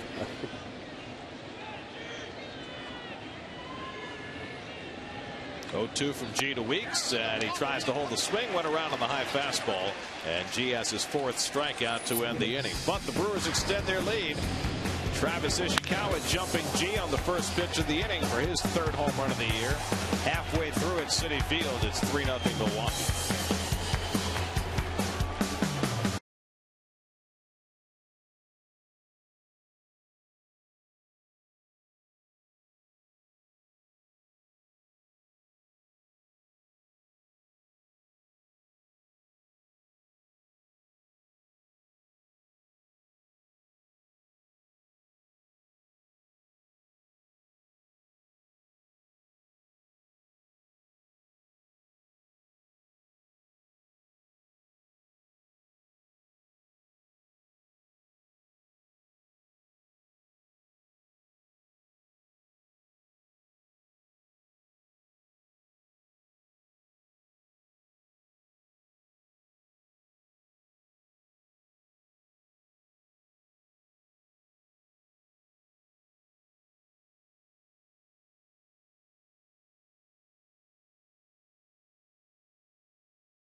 Daniel Murphy flaring one into shallow right center field on the first pitch of the bottom of the 5th. And Murphy, with that, now has an 11-game hitting streak, the longest of his career. Well, when you're hot, you're hot.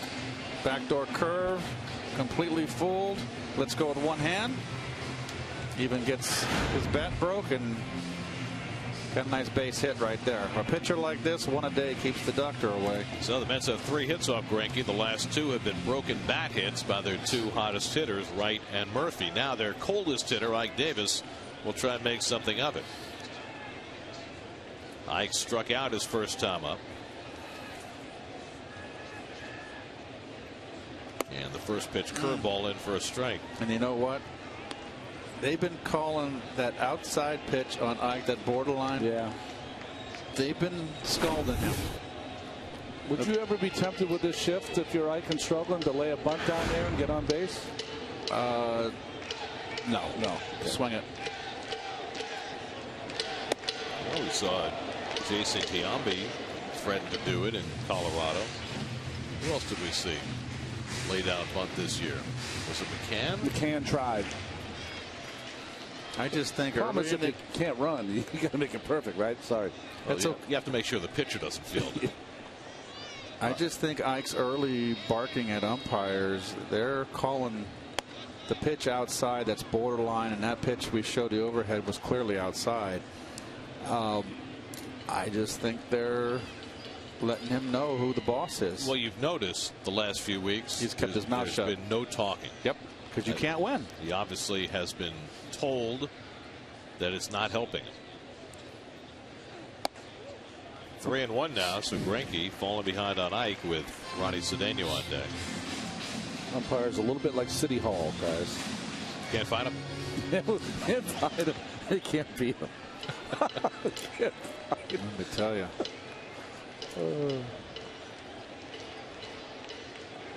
Now the 3-1 from Greinke and a curveball in for a strike. Well, the same thing. This Duda's getting pitched the same way. You know, the curveball's behind the count. Let's go see the 3-2 slider now, right? That's what he threw to Duda. We'll be very curious to see what they're going to call here. He did throw a fastball in by him in the last at bat. I think another hook.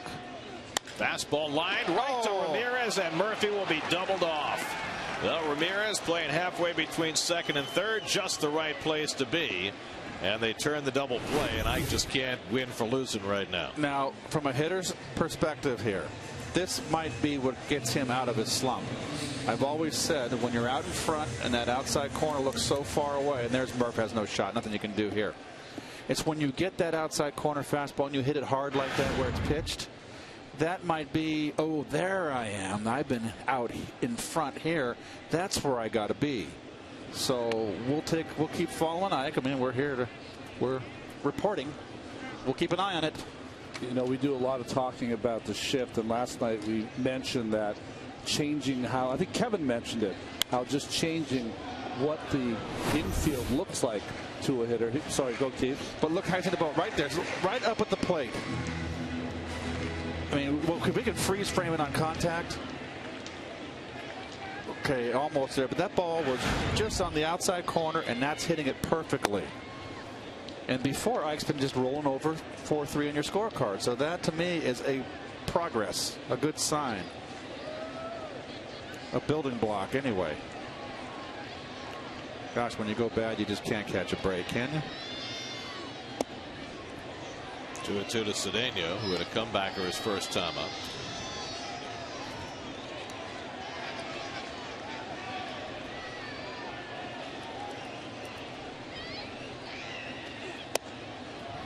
And Greinke goes to another full count, his third in the last 4 batters.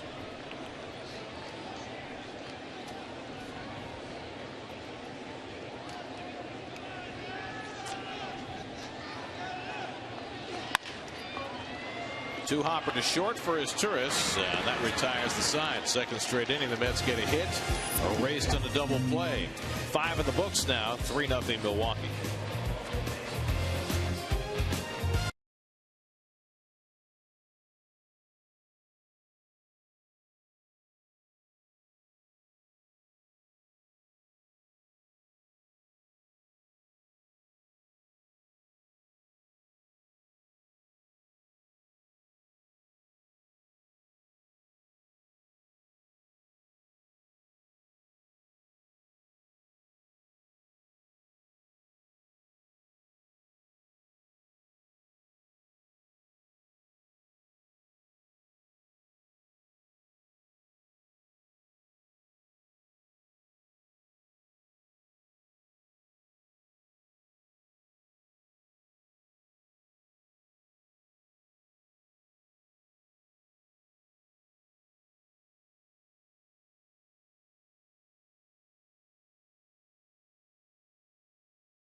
Ryan Braun leads off the 6th inning for Milwaukee, with the Brewers up 3-0 on Dylan G and the Mets. And Braun takes a strike. The defending National League MVP has taken a call third strike and fly to right tonight. 1 for 6 in this series. He's taken a lot of fastballs.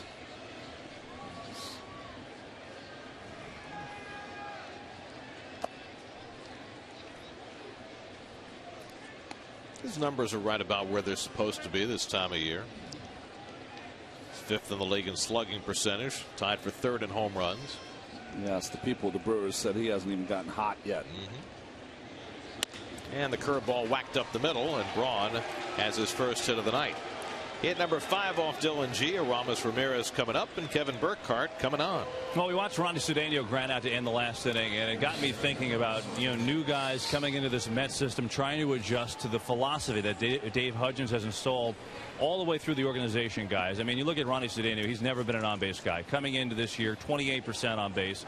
Coming into today, a lot better, 40%, of the time, even though the season's young because he was hurt a little bit. The problem is he's trying to find the middle ground because his average coming into today was only 208. Now he's 0 for 2. So I talked to him about it. A guy that's always been aggressive, first pitch swinger, that type of thing. He said, look, when I had conversations with Sandy Alderson, the first thing he told me is, look, your job here is going to be to get on base and to play defense. So I knew I was going to have to try and make that adjustment. I'm not going to lie, it's hard. There are pitches that I've taken that I would have never taken prior to my career. But I also think that if I learned this way earlier in my career, I would have been a much better player. As there's a base hit for Ramirez. Brewers have something going against G.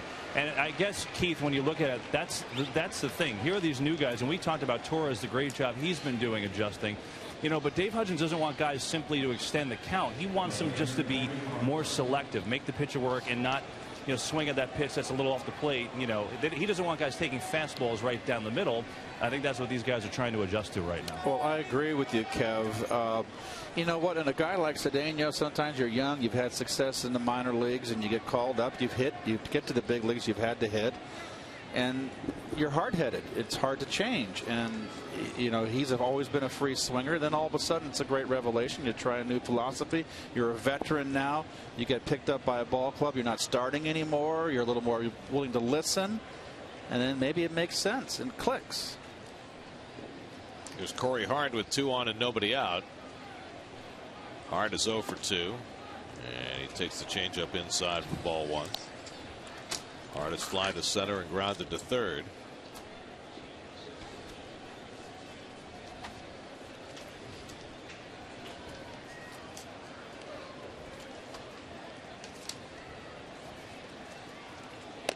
And there's a strike on the outside corner. I would think, Keith, that the hardest part comes now for guys like Torres and Cedeno. They've had some early success with doing things a little differently, but now Torres is at a stretch where he's gone hitless 2-3 games in a row, and Cedeno the same.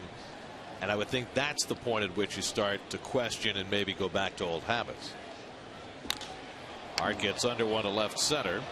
Playable for Torres or Neuenhuis, and Kirk gets there. Tagging at second is Braun, but he's not going anywhere. That's the first out of the inning.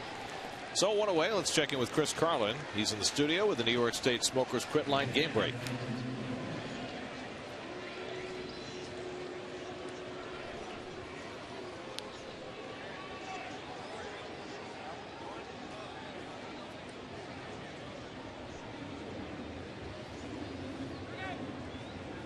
So Miami, a game over 500 and leading tonight.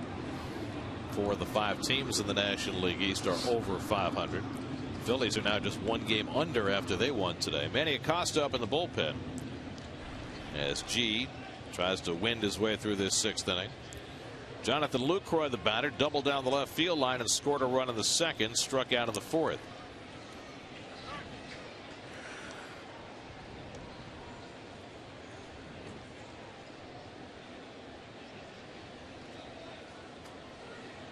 By the way, it's not your TV. It's getting foggy here. Not quite Eagles Bears yet. Coming off the bay. Poke foul. What year was that fog game in Chicago? No. Where you couldn't even see the field on television. Oh, the football game? Yeah. Soldier Field? Oh, God, it was the Eagles. Yeah, Eagles and Bears. It was after Lenny Dykstra's rookie year. So tell me, the winter after Lenny's rookie year. So 85. We'll have Dave look it up, because I remember, maybe I'm wrong about Lenny's rookie year. We have an Eagles fan on our staff who says 88. Okay. 88 it is. New Year's Eve 88. Remember the punts? Who did the game? I mean, they just said, well, there's the punt, and we don't know where it is. I don't think you could tell anything for most of the game. Now, you know, the Mets have played some famous games in the fog over the years. There was a game at Shea Stadium where, against the Pirates, where Bill Robinson hit a ball that nobody saw. Up and in, 1-2. So Eddie Murray hit a game-winning home run for the Mets through the fog at Shea. This is not nearly on that scale.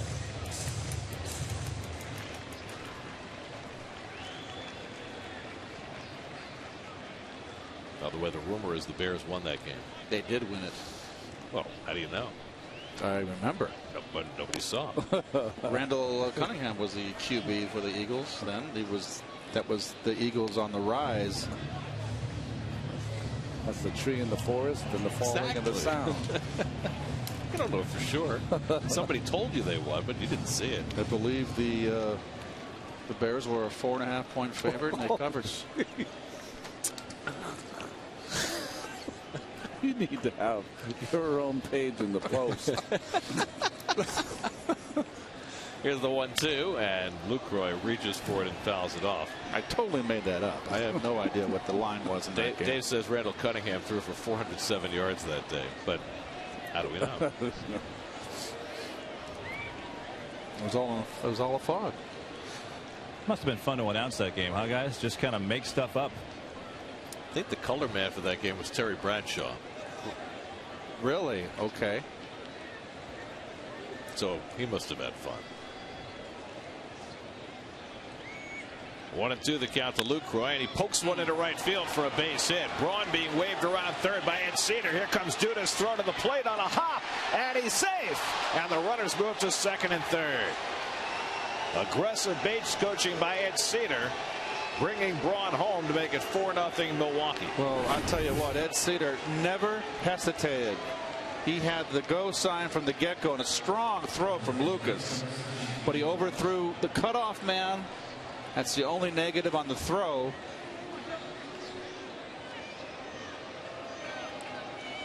And that allows the runner to go to second. Braun has tremendous speed. There's little or no chance of throwing him out at home. So 3 hits in the inning. 4-0 Milwaukee. Now 2 in scoring position for Travis Ishikawa, and the Mets have to bring the infield in. Ishikawa's already driven in 2 runs tonight, and he hits this one deep to center. Back goes Torres, over his head and out of here. Travis Ishikawa with his second home run of the night. This one a 3-run shot, and the Brewers have broken it open. It's now 7-0 Milwaukee. Ishikawa with a 5 RBI night. He had only 7 RBIs all year when the night began. So a big night for Ishikawa, and the Brewers up 7-0, and that's going to be it for Dylan G. Well, the first pitched fastball on the home run prior, and this one was a leadoff. You had to be looking for the breaking ball there. Call to the bullpen brought to you by Verizon Fios. Welcome to America's fastest, most consistent, most reliable internet. Welcome to Life on Fios.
Manny Acosta in relief, pitching to Cesar Izturis. When we last saw Manny, he was giving up the walk-off grand slam on Sunday afternoon to Giancarlo Stanton. Well, there's not much to say about the numbers here early in the season for Manny. He's just going to have to be able to throw all of his pitches for strikes. And here, like you said, Keith, Came over the middle, Ron, too. Curveball. And that's opposite field. That's 385 there. That's a shot. A career day for Travis Ishikawa, his first career 2 home run game and his first career 5 RBI game.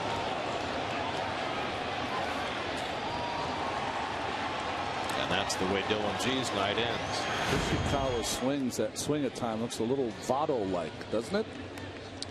It's high praise. We'll see Joey Votto tomorrow night. Not a good pitching line for Dylan G. He sees his ERA balloon to 5.65 for the year, thanks in large part to that guy. Murphy there to handle the ground ball by Izturis, and that's the second out of the inning.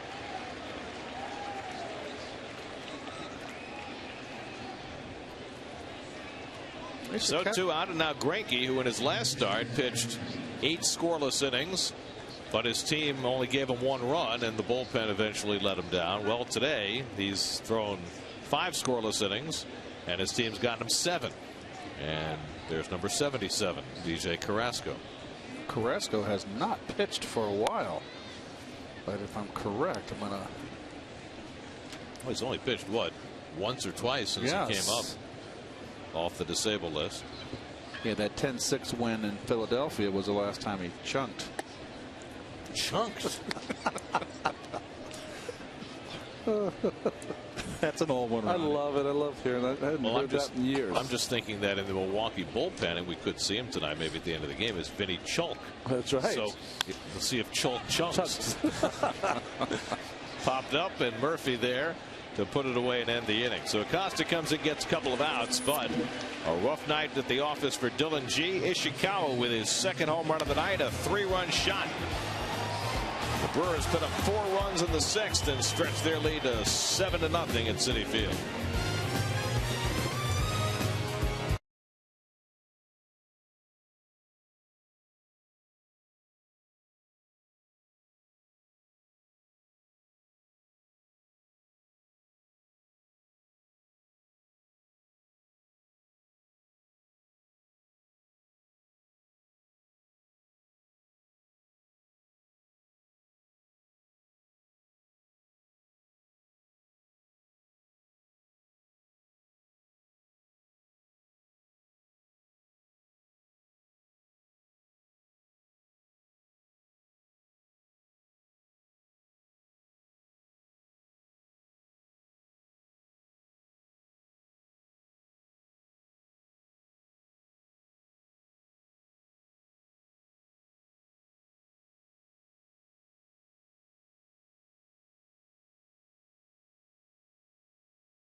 Mike Nickius leads off for the Mets in the bottom of the 6th. Zach Greinke now living large with a 7-0 lead. Nickius struck out his first time up, and he takes a strike from Greinke. Mike Baxter has come out on deck to pinch hit as the Mets try to start the long climb uphill against Greinke, who threw 8 scoreless innings against the Reds his last start, and he has 5 scoreless going tonight. 1-1 to Nickius. Let's check in with Kevin. It's been a big night for Travis Ishikawa, guys, as we have obviously seen. I know one person supporting him, his wife of 4.5 years, Rochelle. Interesting how they met. When Ishikawa got called up to high A ball in San Jose in the Giants system, his first game, said he was having an issue bailing out on left-handers, and he did so his first at bat. Got drilled with a fastball in the face, knocked him to the ground. It wasn't a pretty sight, as you can imagine. Next morning, after some x-rays the night before, trainers took him to the dentist. They just want to make sure that his teeth were okay. Amazingly, he didn't have a broken jaw, and everything was okay. And he said, you know, there was a really cute dental assistant there, but I was too chicken to say anything. So 2 weeks later, he goes back for a checkup where he leaves her tickets. She comes to the game. He hits a home run that night, and it was she who asked him out after that. Happily ever after, right? And I guess, guys, let's face it, if she could find something in him when he's got a welt on the side of his face from taking a fastball on the grill, it can only get better from there, right? Kudos to her. Kevin's report brought to you by Delta. Keep climbing. Travis and his lovely bride live in Danville, California. You know where that is, Keith? Yeah, across the bay, right? It's a beautiful area. Travis grew up in the state of Washington. Yes. And the curveball gets Nickius looking. Strikeout number 7 for Zach Greinke, and he is just rolling. Oh, boy. Well, he's got all the pitches that you would want. He's relaxed. He's throwing his fastball for strikes. He gets ahead. He buries those curveballs and sliders in the dirt. And if you want, he can also go up and in with that fastball. He's got so many weapons when he's ahead to put you away. That's facing Greinke for the first time in 8 years, and he probably wouldn't mind if they don't see him again until 2020. It's a call strike to Mike Baxter, who has been the best pinch hitter in the National League so far this year. You see the strikeout walk ratio for Greinke. It's been spectacular. Baxter 7 for 16 as a pinch hitter this year, as he has really settled into this role. Gives a lot of credit to the role models he had last year, guys like Scott Hairston and Willie Harris, for teaching him how to come off the bench.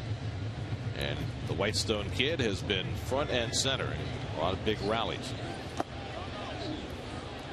It can't be an easy job to learn, especially as a relatively young player. It is the toughest job in baseball, and it's always been the best ones were veterans, the teams that had good bench.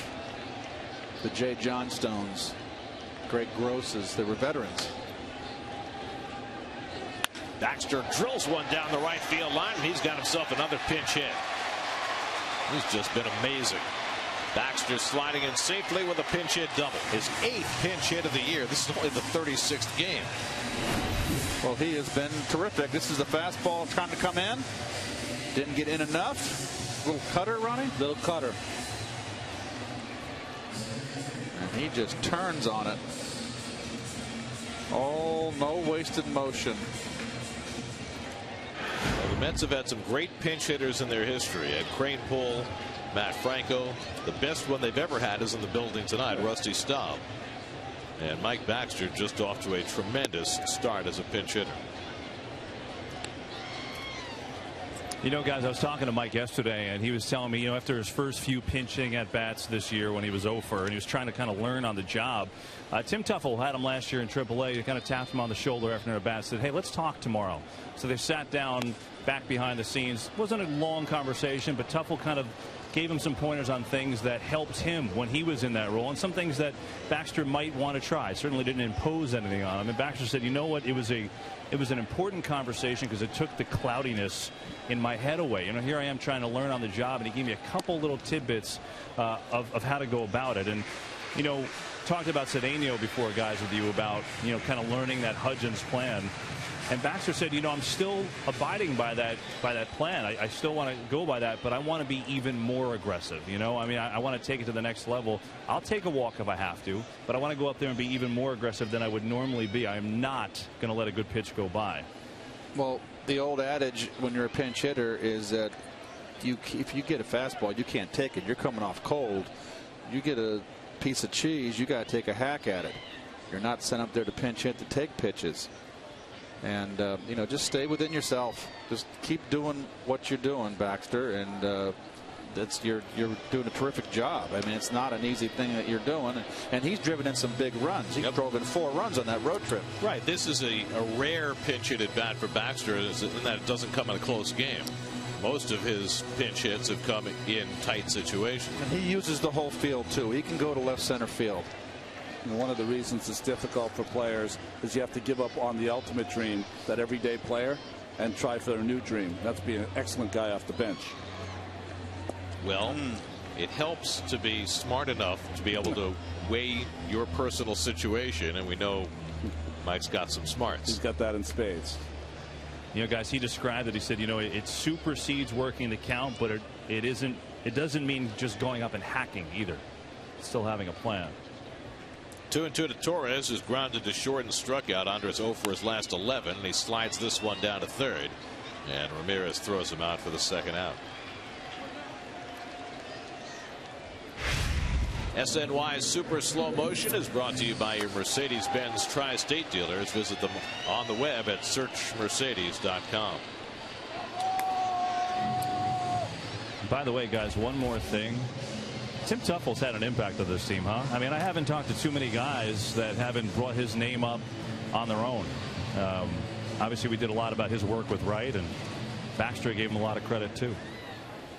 Well, that's what the coaching staff's about. And when you have guys like Tuffle down there and Danny Goodwin, and they're all played, they have big league experience.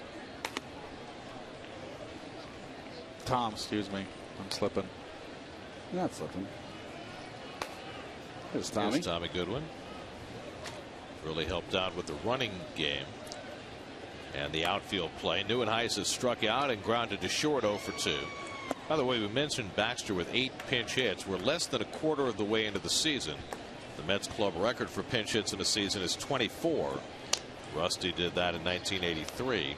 The only other Met with 20 or more pinch hits was Lenny Harris. He had 21 back in 2001. In fact, Lenny was a Met when he set the all-time record for pinch hits in a career. Oh, that hit Lucroy right in the back of the glove.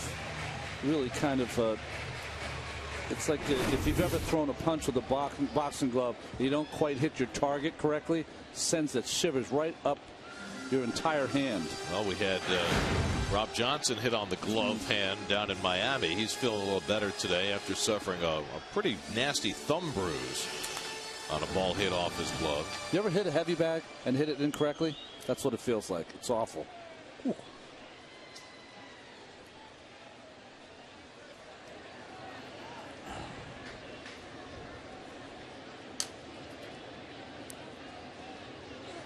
Neuenhuis chasing a high fastball, and it's 2-2.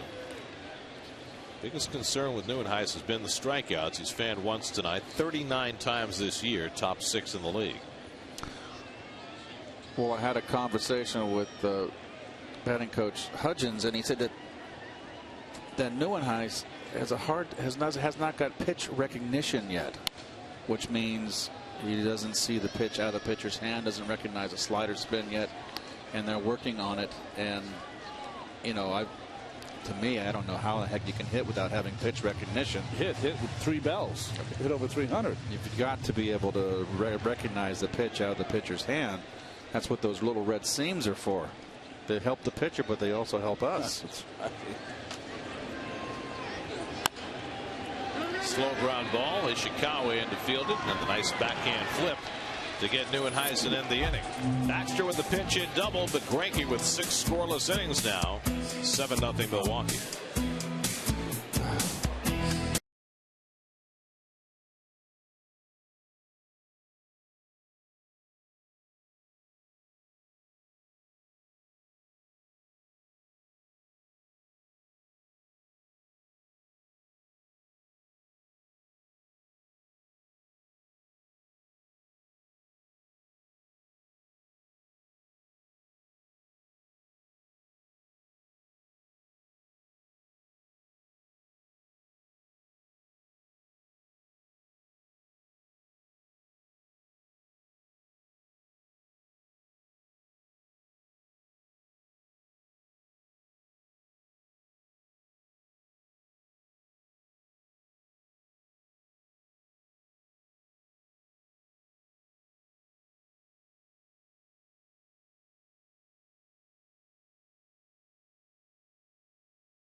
comes into play left field. And so the new pitcher, DJ Carrasco, hits second in the order. He only pitched a couple times so far, 4 hits and a couple of innings, and 1 run given up by DJ so far. Last year, a lost season for DJ Carrasco, hoping to make amends this year, but a sprained ankle in spring training set him back, and now trying to get his season started. Top of the batting order for Milwaukee, Nori Aoki is 1 for 3, had an infield hit his last time up. Weeks and Braun to follow. Rough night for Dylan G. He went 5 1/3, allowed 7 runs and 8 hits, a walk, 4 strikeouts, and a couple of home runs. And the breaking ball hit out to left center. A long run back for Torres deep in the gap, but he has it tracked, and he makes the grab, 1 away. 1 out and nobody on. Time now for another Mets 50th anniversary moment. So what was more natural than assembling the participants of the 1939 All-Star Game for the first old-timers reunion at Shea? It was a reunion that dampened the eyes and softened the hearts of thousands.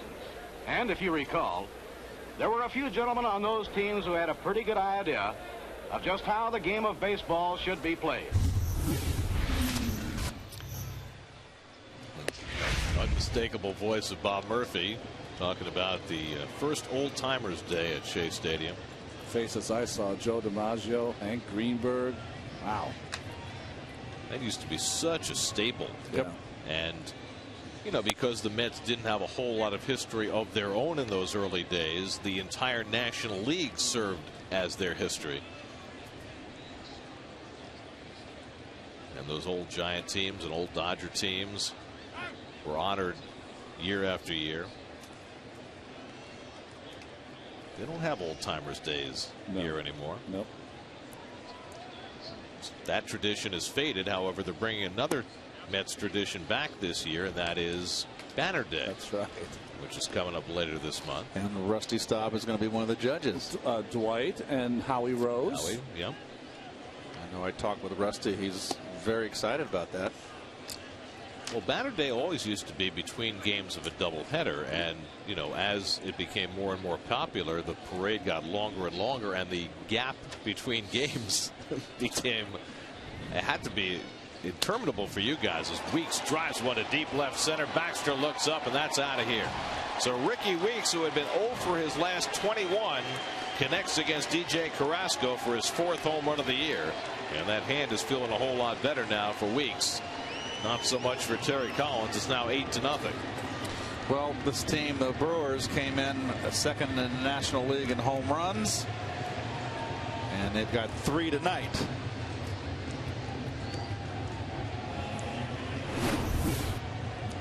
Well, I think the Brewers always expect to see more of this from Weeks, because when you see how the ball jumps off his bat, it's just the purest of swings. Well, that was a sinker that did not sink.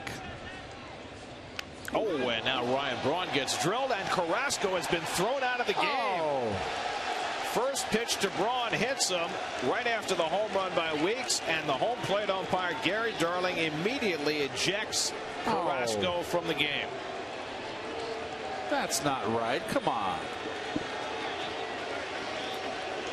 I mean, Carrasco's pitching in only his 3rd game of the season.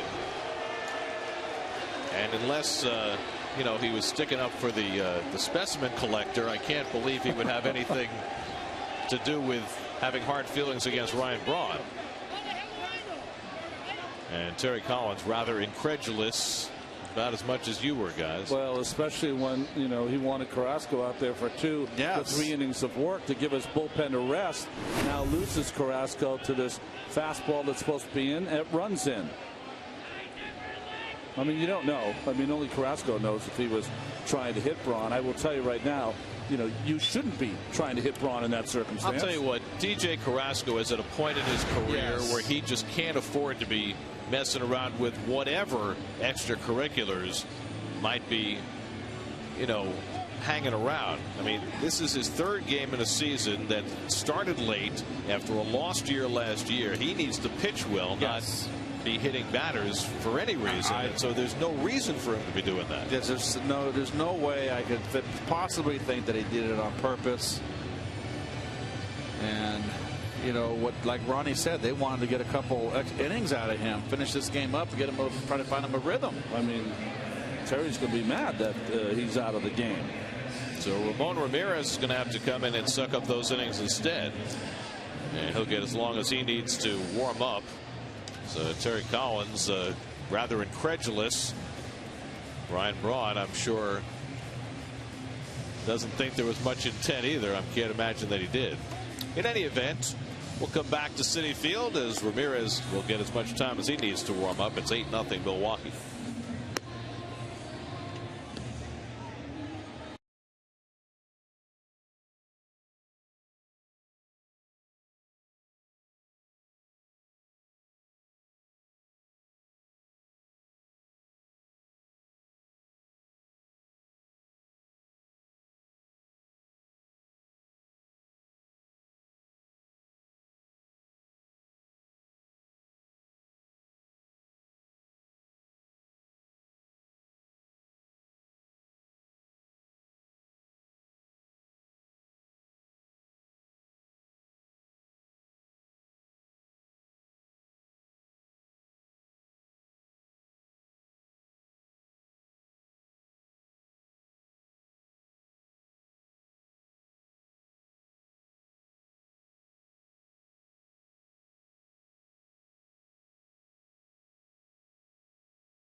As champions, Hall of Famers, and players who created memories that will live on forever.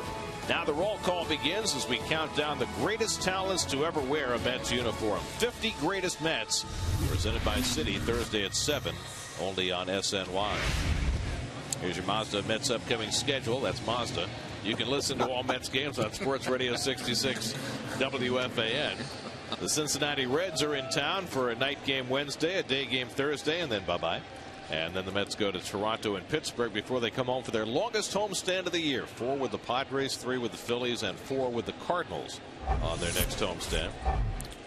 Well, Ramirez, who's had a kind of an up and down early start here, this would be an opportunity really to work on all of his pitches and maybe using that fastball a little more.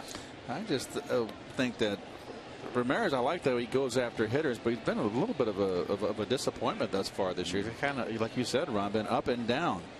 His last outing, he was called upon to protect a 2-0 lead for John Neese Sunday in Miami. He gave up a leadoff triple to Bonifacio and then a 2-run homer to John Buck, and just like that, that lead was gone. Corey Hart waiting on deck. Ramirez has walked and singled. He scored 2 runs tonight. And Ramirez falls behind Ramirez, 3-0. It's always a strange predicament when a pitcher comes in and has to get his warm-ups off the mound and get ready. There's undue pressure, I think, on the pitcher to get ready quickly. Well, you got everybody standing around That's waiting right. for you. It's like, come Nothing on can already. happen until you're ready. And Ramos Ramirez takes a strike.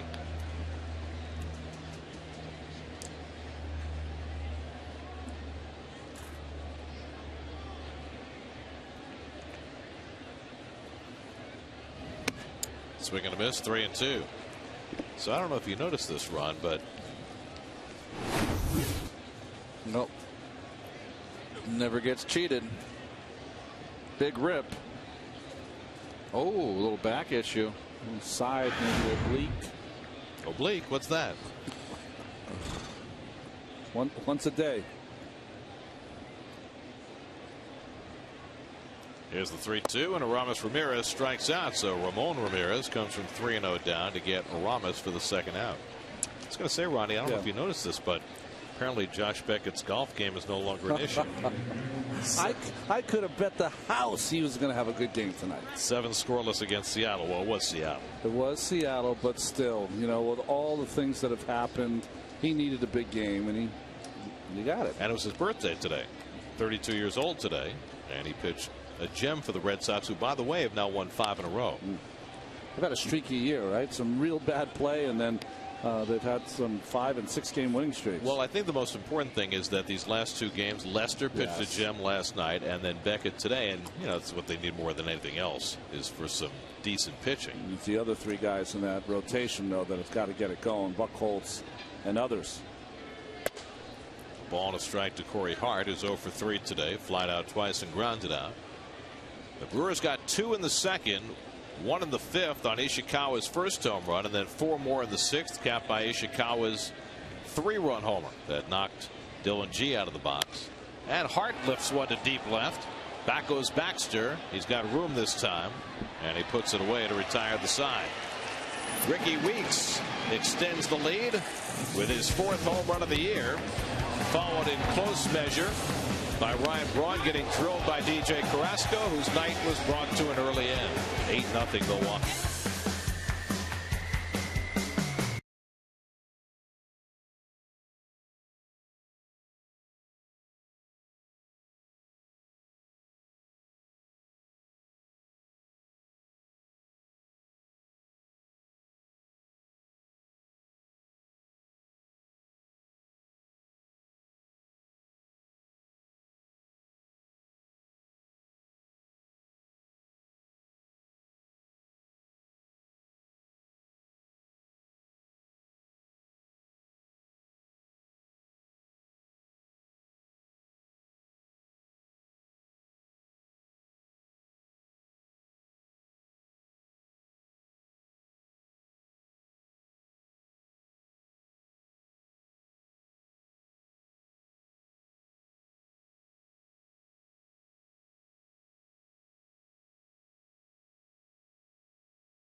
Of the 7th inning, David Wright is due to lead off at the bottom of the 7th.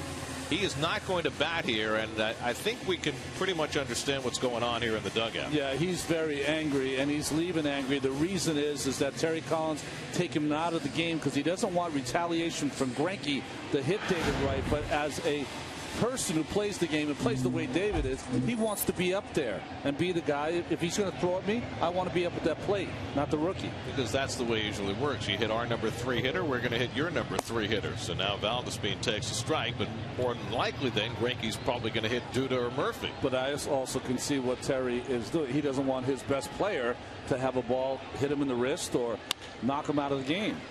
Valdespin grounds one to Ricky Weeks. But then again, from Greinke's standpoint, you know, Carrasco got thrown out of the game. I did not see the benches get warned.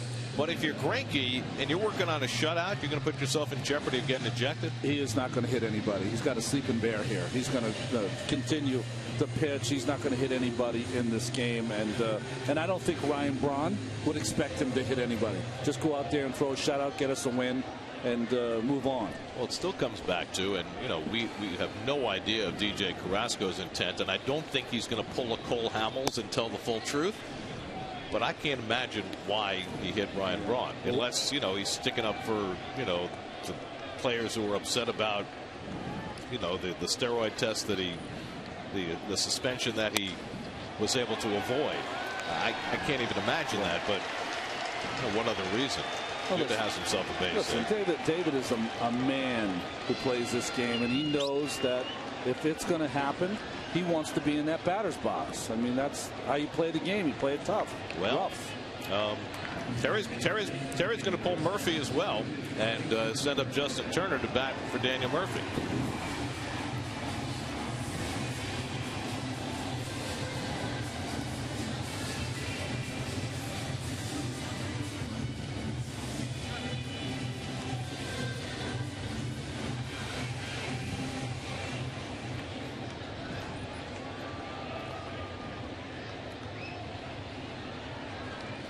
So here's Turner batting for Murphy, who was 1 for 2 tonight, and Justin takes ball 1.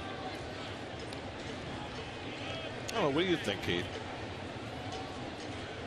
Batted Valdespin for David Wright. You know, you want to give your guys a couple of innings off because of the nature of the score of the game. 8-0. But after hitting Braun, I think David was angry that he wasn't going to be up at the plate. You know what I mean? It's almost like, you know, I don't know, as a player you would feel like my manager's taking me out trying to protect me. Well, you know what I'm saying? I don't think that was in Terry's thought process at all. I think it's 8-0. It's a long season. We're in the 7th inning. It's get your bench some at bats. It's good to get Valdespin in at bat. Good to get Turner in at bat. At the same time, I've never seen David Wright react publicly toward his manager the way he just did in that dugout. No, I agree with both of you that Terry's intention was to get Wright some time off. That is not the way that David took it.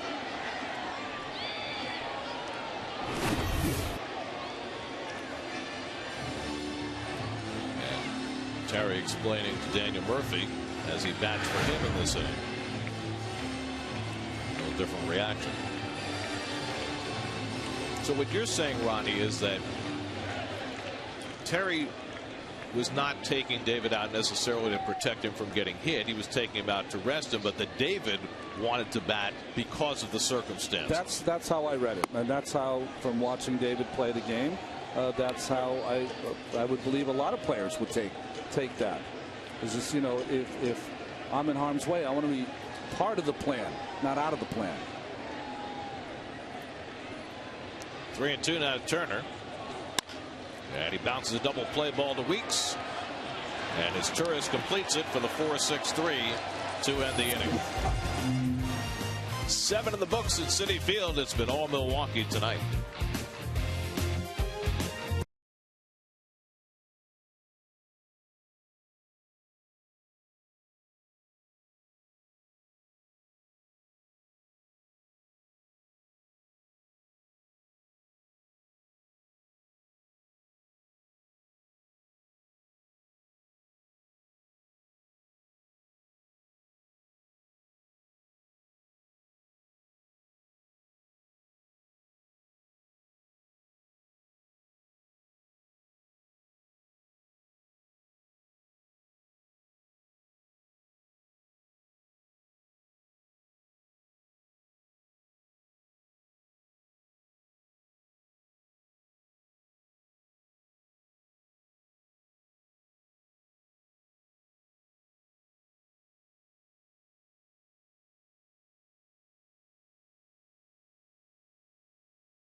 Justin Turner will stay in at third.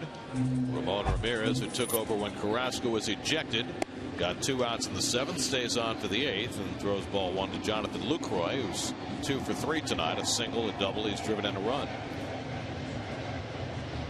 David Wright back in the dugout. And he and Terry Collins a moment ago getting back into conversation and trying to clear up whatever transpired in the last half inning.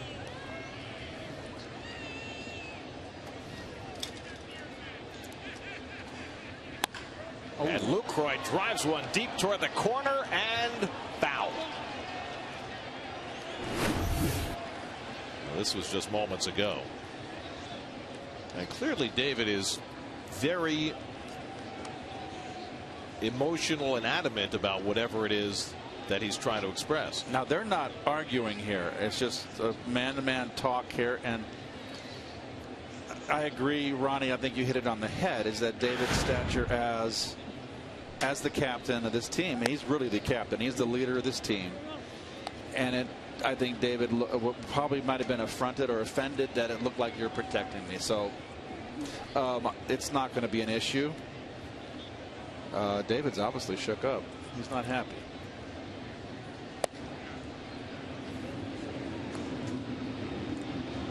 Tim Dillard up in the Milwaukee bullpen. Well, you know, we began the broadcast tonight talking about a manager's role as leader of men. And, you know, these are the things that a manager has to sort through over the course of a season. You know, nobody's perfect. Hit out to right field. And Duda drifts back to grab it. And Lucroy retired, one away. I think David just wants to make sure that Terry knows where he's coming from, why he reacted the way he did. Terry listened to it, gave his 2 cents, and David still can't sit down. Well, here's Travis Ishikawa, who has his first career 2-home-run game tonight, his first career 5 RBI game, and another at bat, this time against Ramon Ramirez. Ishikawa drove in a run with a ground out in the 2nd. Hit a solo shot above the Mets bullpen in the 5th, and then went the other way and hit a 3-run bomb out to left center in the 6th. So it's been a huge night for the former Giant Ishikawa. Filling in for the injured Matt Gamble at first base, and he takes an off-speed pitch for a strike.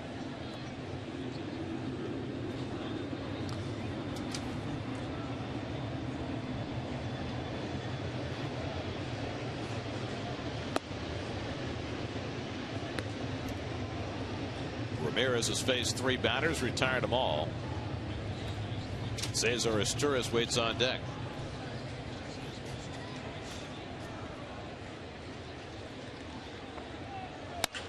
And a ground ball past the mound. Valdespin with great range, but can't make the backhand pickup. And Ishikawa's aboard with what will be scored an infield hit.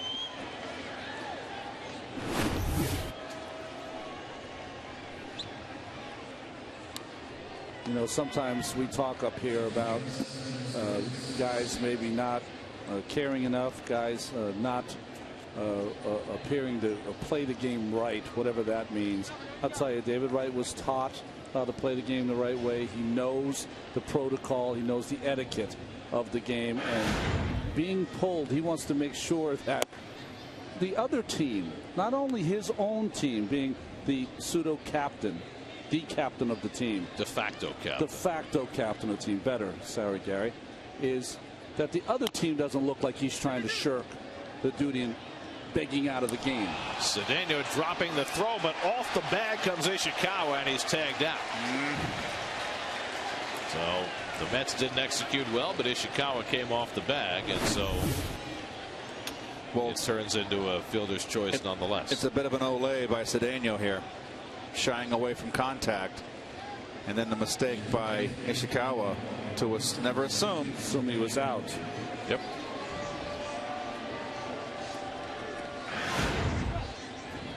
So it goes 6 unassisted.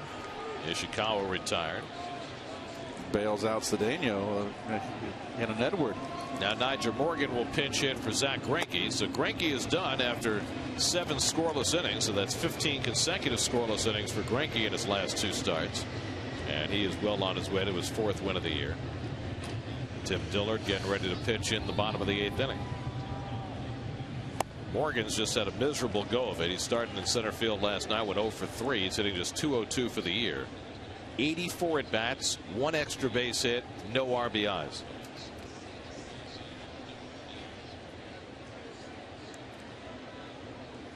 And Morgan down on 3 pitches to end the inning. An infield hit and 1 left. Mets will come up in the bottom of the 8th with the Brewers up 8-0.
It's going to come in and play first base.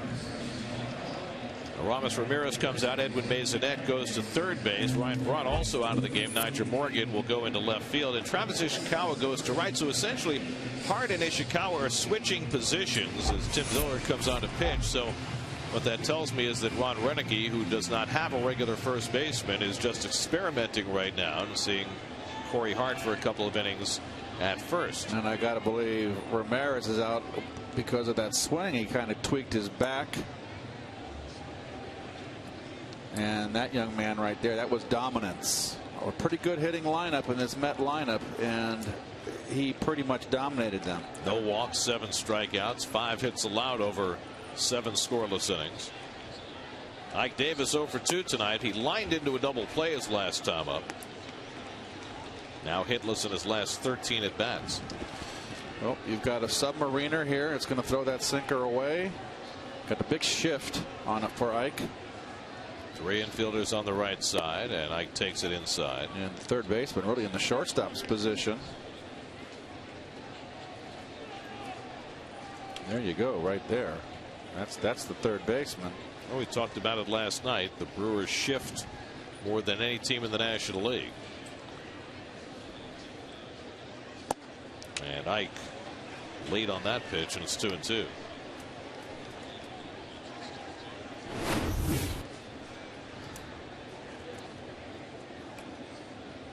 Chased a bad one.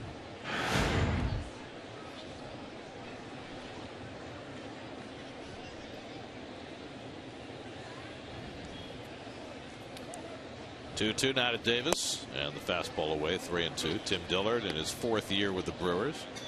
Here's your Verizon Mets box score tonight. David Wright had hits his first 2 times up tonight. Mike Baxter with a pinch hit double. There's not been a whole lot more going on for the Mets tonight, as Zach Greinke held him in check for 7. 3-2 coming to Davis, and he pokes one foul. It'll be Davis, Cedeno, and Nickius for the Mets. You know what I like most about what David? He's not in the clubhouse. You know, he's in the dugout. And he says, you know, it would be okay for him to go inside. He plays every day. He plays hard. He's got nothing to prove. Everybody knows he comes to play, and he's still watching the ball game. I like that. Well, I think also, and this one's driven to left again by Davis, but it's going to be another out. But those are 2 encouraging at bats for Ike. Yes. I think also the way David stormed off after the public display with Terry, which is so out of character for David. I think he felt he needed to come back and talk to Terry and just have a more fuller airing of things rather than waiting for the end of the game. So there aren't players on his team going, hey, what happened between Wright and Collins? Exactly. This is New York. It'll be addressed in post game. Here's Ronnie Cedeno, who's 0 for 2, and he takes a strike.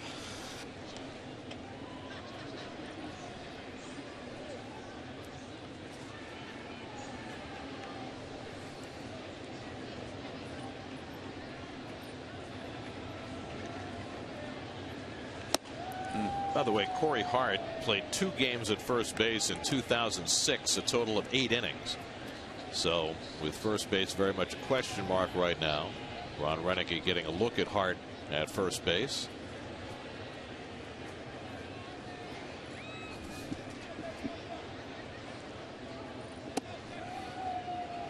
Tim Dillard's dad played in the big leagues. Steve Dillard was a utility infielder, played briefly with several big league teams: Red Sox, Tigers, Cubs, White Sox, late 70s, early 80s.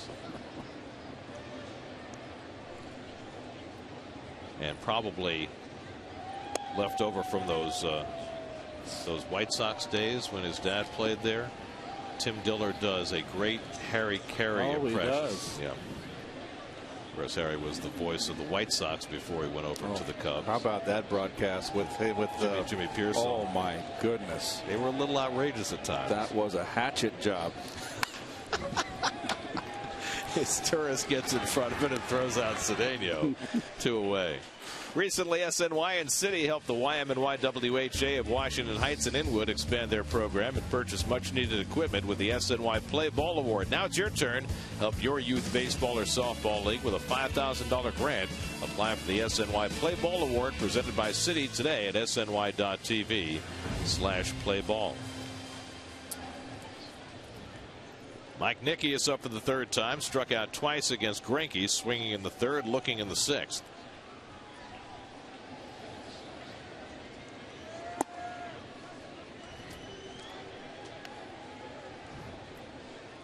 I really like a submariner on your staff. It's just that not very many good ones.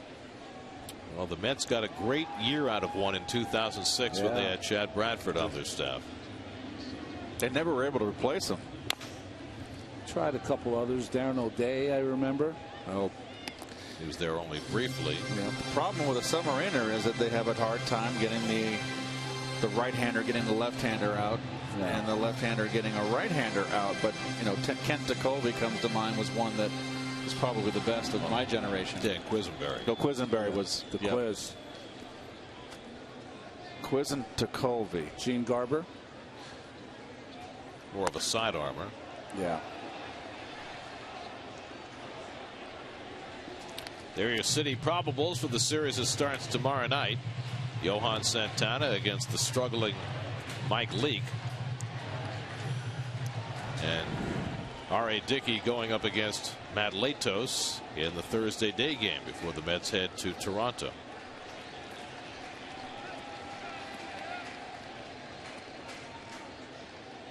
And the breaking ball in for a call, 3rd strike. Nicky is down looking, so Dillard throws a 1-2-3 inning.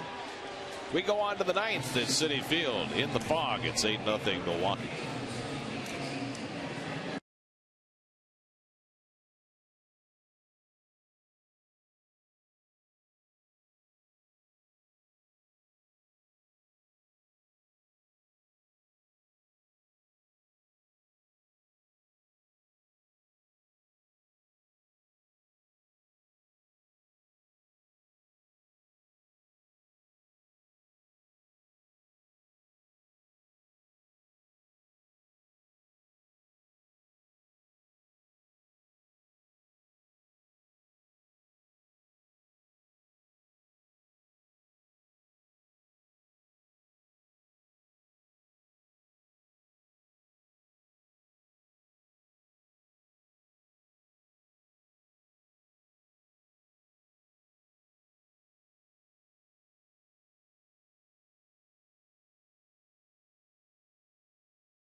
Legendary opponent, and it's Hall of Famer Paul Molitor, 9th all-time on the hits list with 3,319.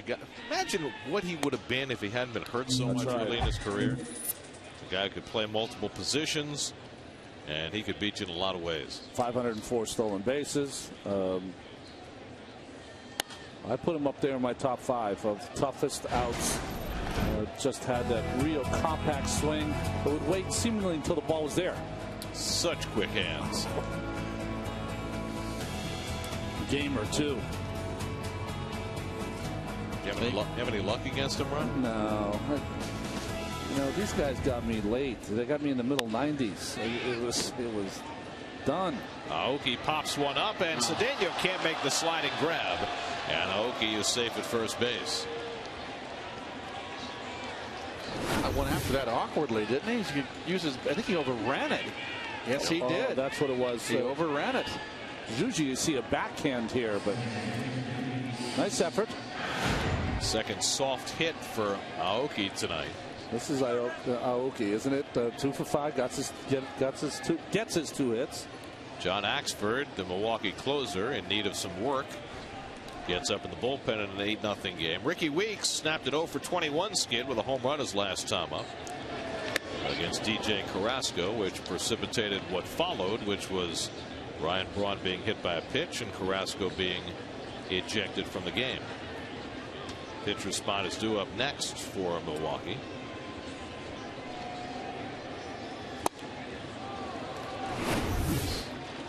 Well, he overruns it, can't use the backhand, so he tries to compensate by using his bare hand, which is a nice attempted recovery there. You also got to worry about the left fielder coming in hard.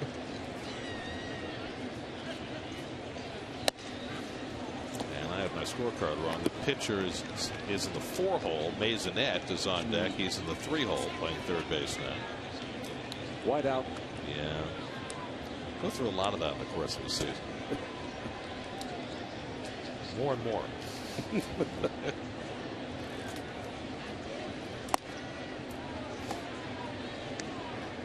2-1 to Weeks. Well, we showed you the probable starters a moment ago, but all the numbers were wrong. So we figured we'd show you the probable starters with the numbers right. There we go. Mike Leake is not very happy about that. Well, he was bad in the old graphic, but he's worse now. Weeks goes down swinging, and that's the first out of the inning. So Ramirez, who's been asked to soak up 2 2/3 here after the ejection of Carrasco, has struck out 3 in relief. And now Maisonette will bat for the first time. Maybe tonight will be our night. We should do a complete web hit. You know, our web hit that goes on the website. We should do it with complete faux numbers, false numbers. Oh, just make up the score and everything? Just the score we got to keep. But we'll just, you know, we'll say like Ishikawa, that's the 3rd time in his career on Tuesdays that he's hit 2 home runs in a game. Stuff like that. Make it fun. Brooks Conrad out on deck to pinch hit. Maisonette got called up last week with all the injuries they've had, and in Chicago on Saturday, or in Milwaukee against the Cubs on Saturday, hit a grand slam to help the Brewers to a win. And of course now he's trying to hit the ball to the ballpark every swing. 1 ball, 1 strike. Maisonette's had a couple of cups of coffee with the Brewers the last couple of years. I hear the name Maisonette and I can't help but say Goobers. Goobers? Goobers Okay. and Maisonette. Well, I think Maisonette, I think of Cincinnati, the fine French restaurant. Yes.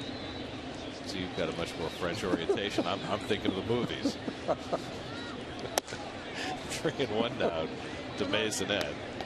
Well, Bill Webb, our director, has told me that that's closed down in Cincinnati. So it is Skyline Chili every day now. I took Lenny Dykstra his rookie year to Maisonette That was for a lunch. mistake. That had to be a mistake. It was the only time I ever saw him with a jacket on.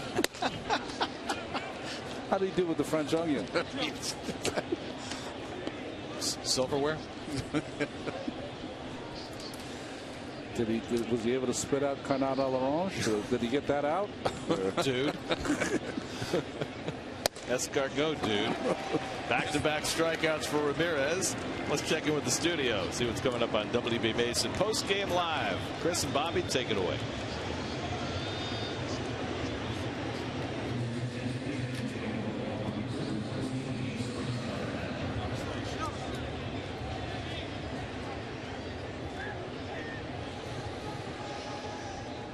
All right, guys, now Brooks Conrad to pinch hit, looking for his first hit of the year. Conrad played second base last night, went 0 for 4.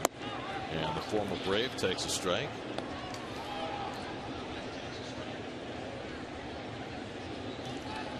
The Hardy Few watching along with us from center field.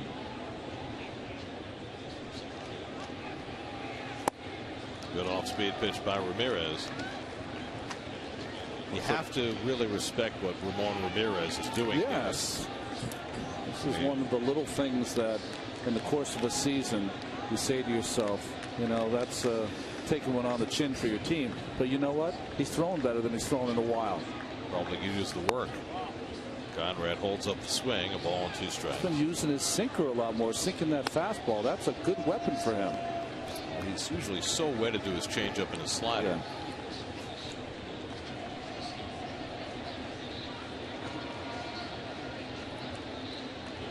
Corey Hart, now a first baseman, would be next. Here's the 1-2.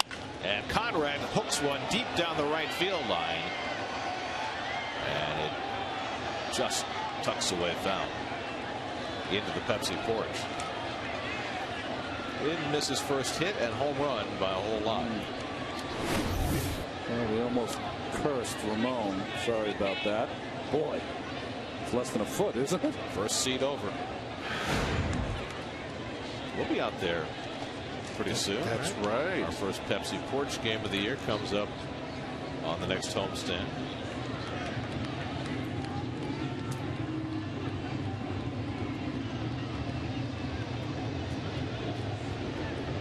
Here's the 1-2 from Ramirez, and Conrad takes it outside, 2-2. I wasn't paying a lot of attention on the pocket schedule. I'm sorry. San Diego, right? Comes in 4. Well, 4? we start, it starts with 4 with the Padres, then 3 with the Phillies, 4 with the Cardinals. Okay. 11 game homestand. Wow. Then it's off to, I don't want to get too far ahead, but it's off to Washington, I believe, for 3. We won't get that far ahead, though. You or me, my friend? I've got that one. Okay.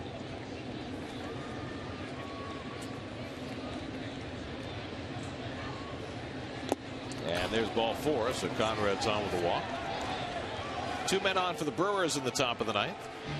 New York Mets baseball on SNY is brought to you by Cholula Hot Sauce, the flavorful hot sauce with the iconic wooden cap. Buy your Mercedes-Benz Tri-State dealers. Visit them on the web at searchmercedes.com.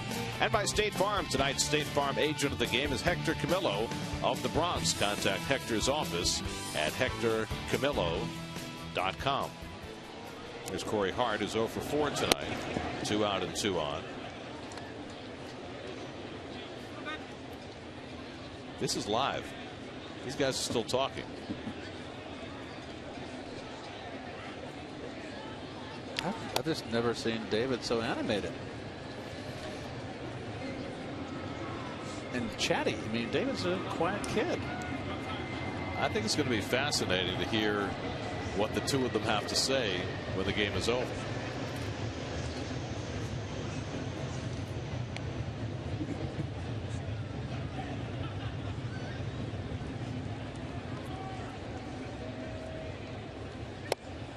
And Hart takes it wide, and Ramirez is behind 3-0.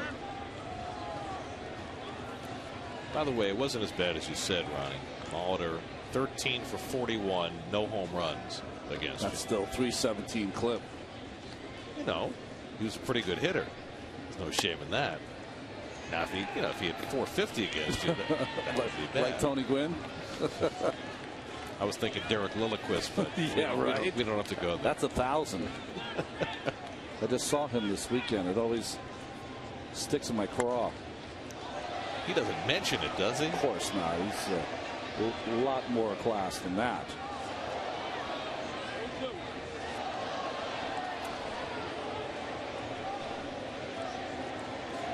Boy, how come the guy in the Hernandez jersey couldn't catch that I'm ball? glad you clarified that. That was not me. He tried his best, but I don't think he did justice to the uniform. Swing and a miss. Hart is down on strikes. The inning is over. 5 strikeouts in relief for Ramirez. Mets have come up in the bottom of the 9th against Axford, trailing 8-0.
Brought to you by your Mercedes-Benz Tri-State dealers. Visit them on the web at searchmercedes.com.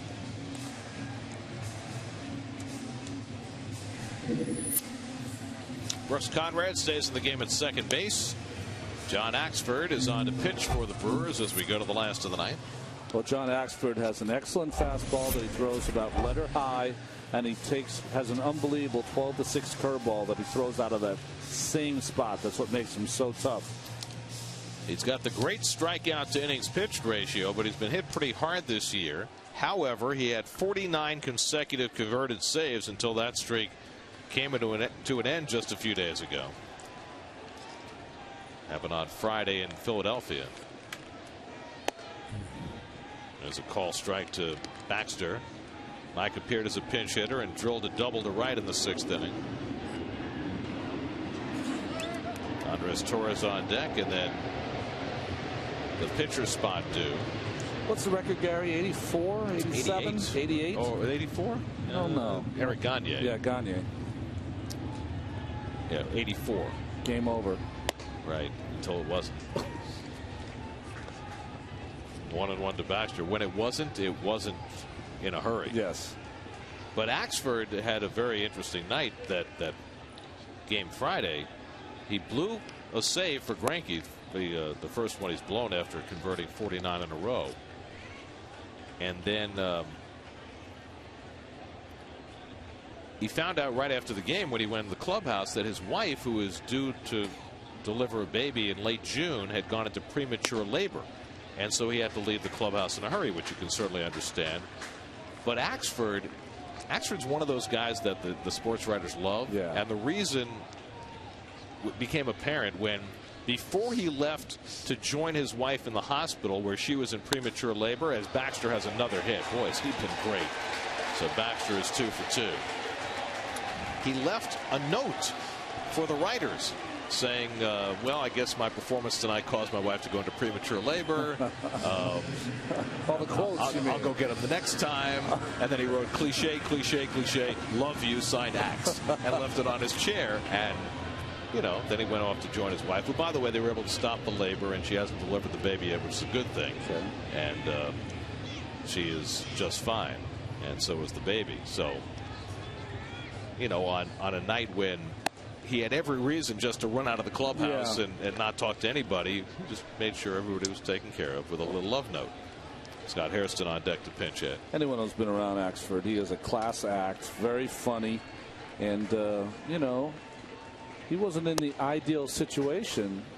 Trevor Hoffman was at the end of his career, couldn't do the job anymore. He took over, and with Hoffman's help and guidance all the way down to the rest of the season, Trevor, the class act that he is, helped Axford with this new role. Well, the other thing about Axford was he wasn't a closer in the minor leagues. He wasn't even particularly successful in the minor leagues. And he came to the big leagues, and all of a sudden he was closing games. Well, he was selling cell phones, right. And then he had he was going to throw in front of a bunch of scouts. It snowed. The only scout who came was the Milwaukee scout. So they signed him and said, yeah, come on, kid, you throw hard. Maybe we can figure it out. 2-2 now to Torres. And you love these kind of stories. Well, he went to Notre Dame, fished in the College World Series as a freshman, but then had Tommy John surgery, and that kind of turned everybody away from paying attention to him as a prospect as Torres takes strike 3 call. So 1 out of the 9th. We're going to check in with Gary Apple, see what's coming up tonight on Geico Sports Night. Gary? Gary, thanks so much. Coming up tonight, going to hear from both the Rangers and the Devils. They're getting set for Game 2, and Joe Willie Namath chimes in on Tim Tebow and Mark Sanchez. See you tonight, guys.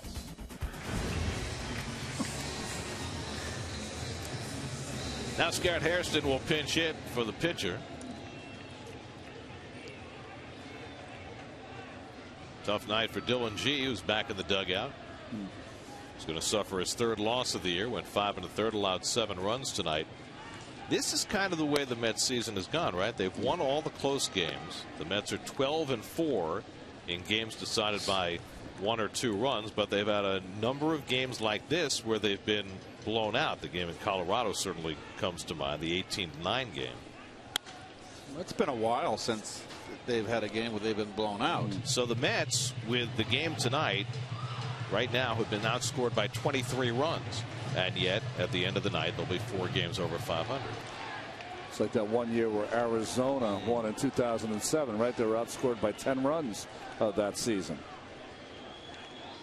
And won their division. Right. Went to the league championship series where they lost to Colorado. 1-2 to Hairston with Valdespin on deck. The Brewers 8 runs and 11 hits, a career night for Travis Ishikawa. A couple of homers and 5 RBIs. Great pitching by Zach Greinke, and intrigue in the Mets dugout after DJ Carrasco was ejected for hitting Ryan Braun, and David Wright was taken out of the game, and he and Terry Collins exchanging ideas. Curveball hit down to third. Maisonette gets the out at second. Nice pickup by Conrad, and they get the second out. So 2 out in the bottom of the ninth, and the Mets are down to their final out with Jordani Valdespin coming up for the second time. Johan Santana tomorrow night for the Mets against the Cincinnati Reds, who have been kind of stumbling along around 500. Reds are losing tonight in Atlanta 6-2 in the ninth, so if that holds up, there'll be a game over 500 as they come in. Atlanta goes back into first, won't they? Right, because Washington lost this afternoon. And Steven Strasburg took a loss. But the Reds have pitched very well. They've had issues in their bullpen. They lost their closer, Ryan Madsen, before the season began. They've also got Nick Massett and Bill Bray are also out, so they've had all sorts of issues there. We'll have that game for you tomorrow night, 6:30, right here on SNY. And their offense has kind of been stumbling along. Jay Bruce got off to a great start. Joey Votto's heating up now. But Scott Rowland's on the disabled list again with that same shoulder that's bothered him for years. Brandon Phillips off to a slow start after signing that big contract. But that's obviously a very dangerous team. They get rolling. They have a very good offensive team. Their defense is pretty strong also. It's one of the smaller ballparks. They're coming here. It's kind of a little bit different when they play in bigger ballparks. Valdespin strikes out, and that'll put a capper on this night as the Brewers dominate the Mets to earn a split of the series. Travis Ishikawa with the big offensive game, and Zach Greinke with 7 scoreless innings for the win. Well, just too much, Zach Greinke tonight. He was outstanding. It was one of the best efforts we've seen against the tough Mets offense all season long. Ron Rennecke's got to be happy with getting this split as they move on to Houston. And a new team in for the Mets tomorrow with the Cincinnati Reds. Well, you know, the Mets split the series here. Just like you said, it was all the Greinke show, and Ishikawa with the 2 home runs, his 3rd and 4th. Weeks hit a home run. So the Brewers flexed their muscles here and showed why they're number 2 in the National League in home runs. A rare game the Mets haven't been in. Mets are shut out for only the 2nd time this season. Now 4 games over 500 as they welcome in the Reds tomorrow night. All Brewers tonight. They win at 8-0 as you look at the City game summary. Back to Citi Field in just a moment.